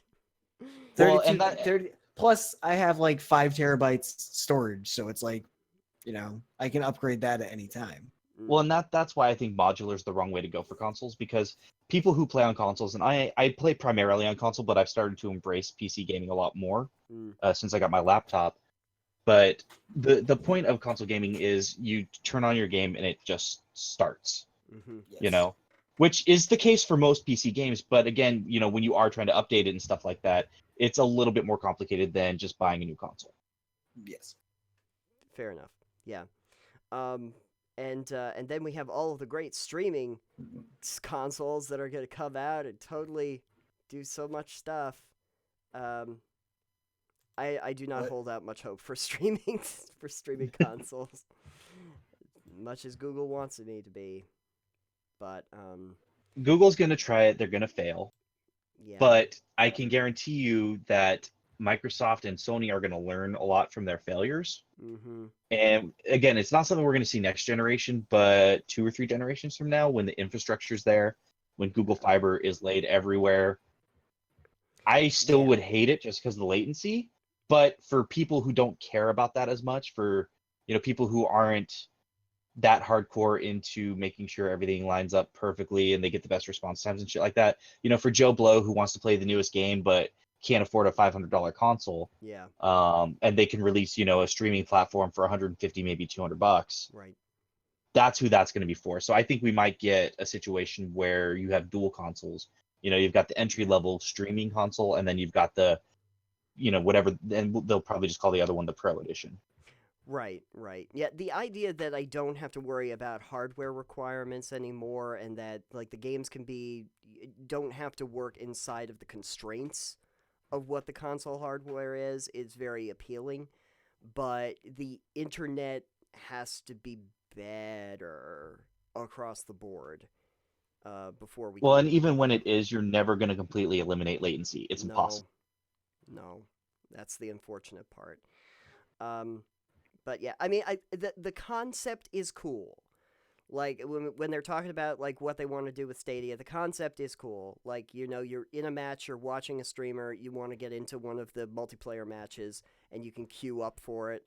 Or if you're playing a game and you get stuck on a part, you can instantly just go to a help button, and they'll show you the video of that thing being done, so you can get unstuck from the area. Stuff like that. It's neat. It's a neat idea. I just don't know if I like the concept overall. I don't know if I like a company having my games if they have a tude, and now I can't play my games at all. What their policies are going to be, what their community guidelines are going to be. Like, oh no, I said a bad word, and they don't like I said a bad word. And now I have no game library anymore. Or, servers are down, can't play anything. Thanks a lot. Yeah. Those are problems. But I mean, I know it was like 15 years ago or 16 years ago, but this isn't the first crack at this. No. On Live did it first. It didn't work because, I mean, this was 2003. Right. But it lasted a while. It lasted until a few years ago. Yeah. But what we have to remember is that, Google does have the infrastructure to fail at this multiple times and learn. Mm-hmm. And even if eventually they go out of it, which with the amount of money they have, they don't really have a huge incentive to ever really drop it. Right. If anybody's going to perfect it, it probably will be Google. Yeah. Yeah. I still don't want it though. That's just Yeah. the end game. Is I still don't want it, but Yeah. I'm interested to see how it goes. Yeah, it's going to be interesting to see what happens. It will also be interesting to see if Google actually completes the project and puts it out. I know that they have a certain reputation for dropping a lot of projects that seem very, very ambitious. You know, hey, this thing can do like 15 billion teraflops of data. Isn't that awesome? You'll never see it. Sorry. It's just, I will say if they can release it and they can put out an attractive price point for like a Netflix style service mm-hmm. for games, Yeah. so if they can do those two things, then I could see having that as like a backup console. Yeah. To where before I buy a game to play on my real console, like if I want to just try it on my little Netflix version, Mm-hmm. or if I played the shit out of a game, I traded it in or whatever, Yeah. and I just get this itch to play through a little bit of it again. Mm-hmm. Like I could see that being a really good market for it, but Right. that's not where they want to be. Right. I kind of saw it as a thing where, like, the technology keeps increasing so fast. Like, we're in 4K territory, and I'm already seeing, like, 8K televisions now, where I know that they're going to want to continuously upgrade those, and the consoles may not be able to keep up with it as they go. Well, that's the same type of thing with the graphics card. It's like, Mm-hmm. We're at what, 2080s, something like that. GTX 2080 or whatever the new one is. Mm-hmm. And it's like, those are great, sure, but the games that are being made right now that won't be done for 4 years won't be able to utilize that. Right. So it's like, for my, like, when I buy a graphics card, I buy a generation or two old because it will still be able to play the games that are coming out for the next 2 years Right. or 3 years, because the new tech that we have now isn't being utilized except by the games that are being made right now, Right. which are going to take the next 5 years to make. Yeah. So it's same with the 8K TVs. It's nothing is taking advantage of that yet because nothing has been made to take advantage of that yet. Right. Right. Exactly. Well, we still barely have things taking advantage of 4K, Exactly. and that's been out for a few years now. Yeah. They're doing patches just to get existing games up to that level so that you can see it. But it's not even 4K. true 4K. Hmm. It's like you said, it's kind of a patch. It's a upres essentially. Yeah. Which is interesting. Like when they were showing the demo for like Stadia, and they were showing Assassin's Creed Odyssey. Yeah, it was Odyssey. And that was supposed to be running in like native 4K and everything. I mean, looks gorgeous, granted, but you have all of the problems that are associated with it that we've talked about. So, those are.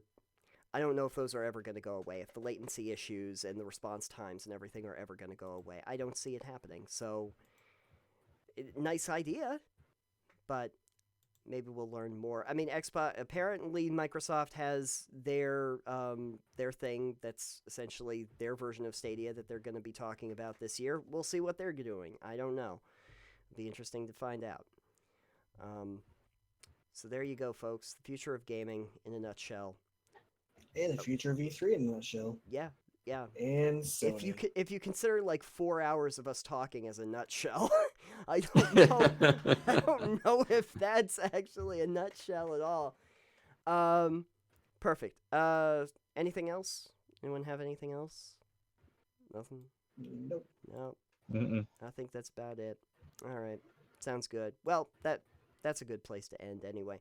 Okay, so E3 is a thing that has games, and we're excited about those games. This is my wrap up for people who have no idea what video games are. Video games are things you play. They're games, and you have a little controller in your hand or a keyboard. They're not watching this at all. Good job, Nathan. Yeah. Thanks for explaining. They're not going that to to watch us. this. They're not going to listen to this, so don't worry about it. Anyway, I want to thank everybody for joining us here. I want to thank James, who had to go to bed because it's Canada, and that's what they do there, I guess. I don't know. That's what happens when you're a child. when you're a child. Back in my day, we had to stream by going over to other people's houses and talking to them. Back in my day, we streamed by going out back to the brook, eh?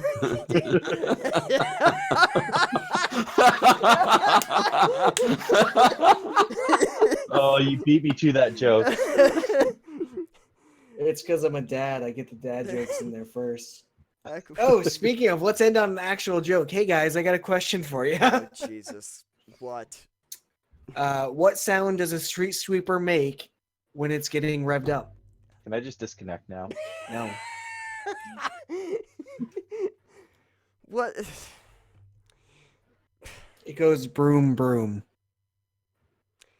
Good night, everybody. Thanks for joining us. And thanks, DC, Brian. Thank you for coming on. That was great. Yay, Animal Crossing. Yay, Animal Crossing. Yeah, okay, good. Tom Nook, the Godfather.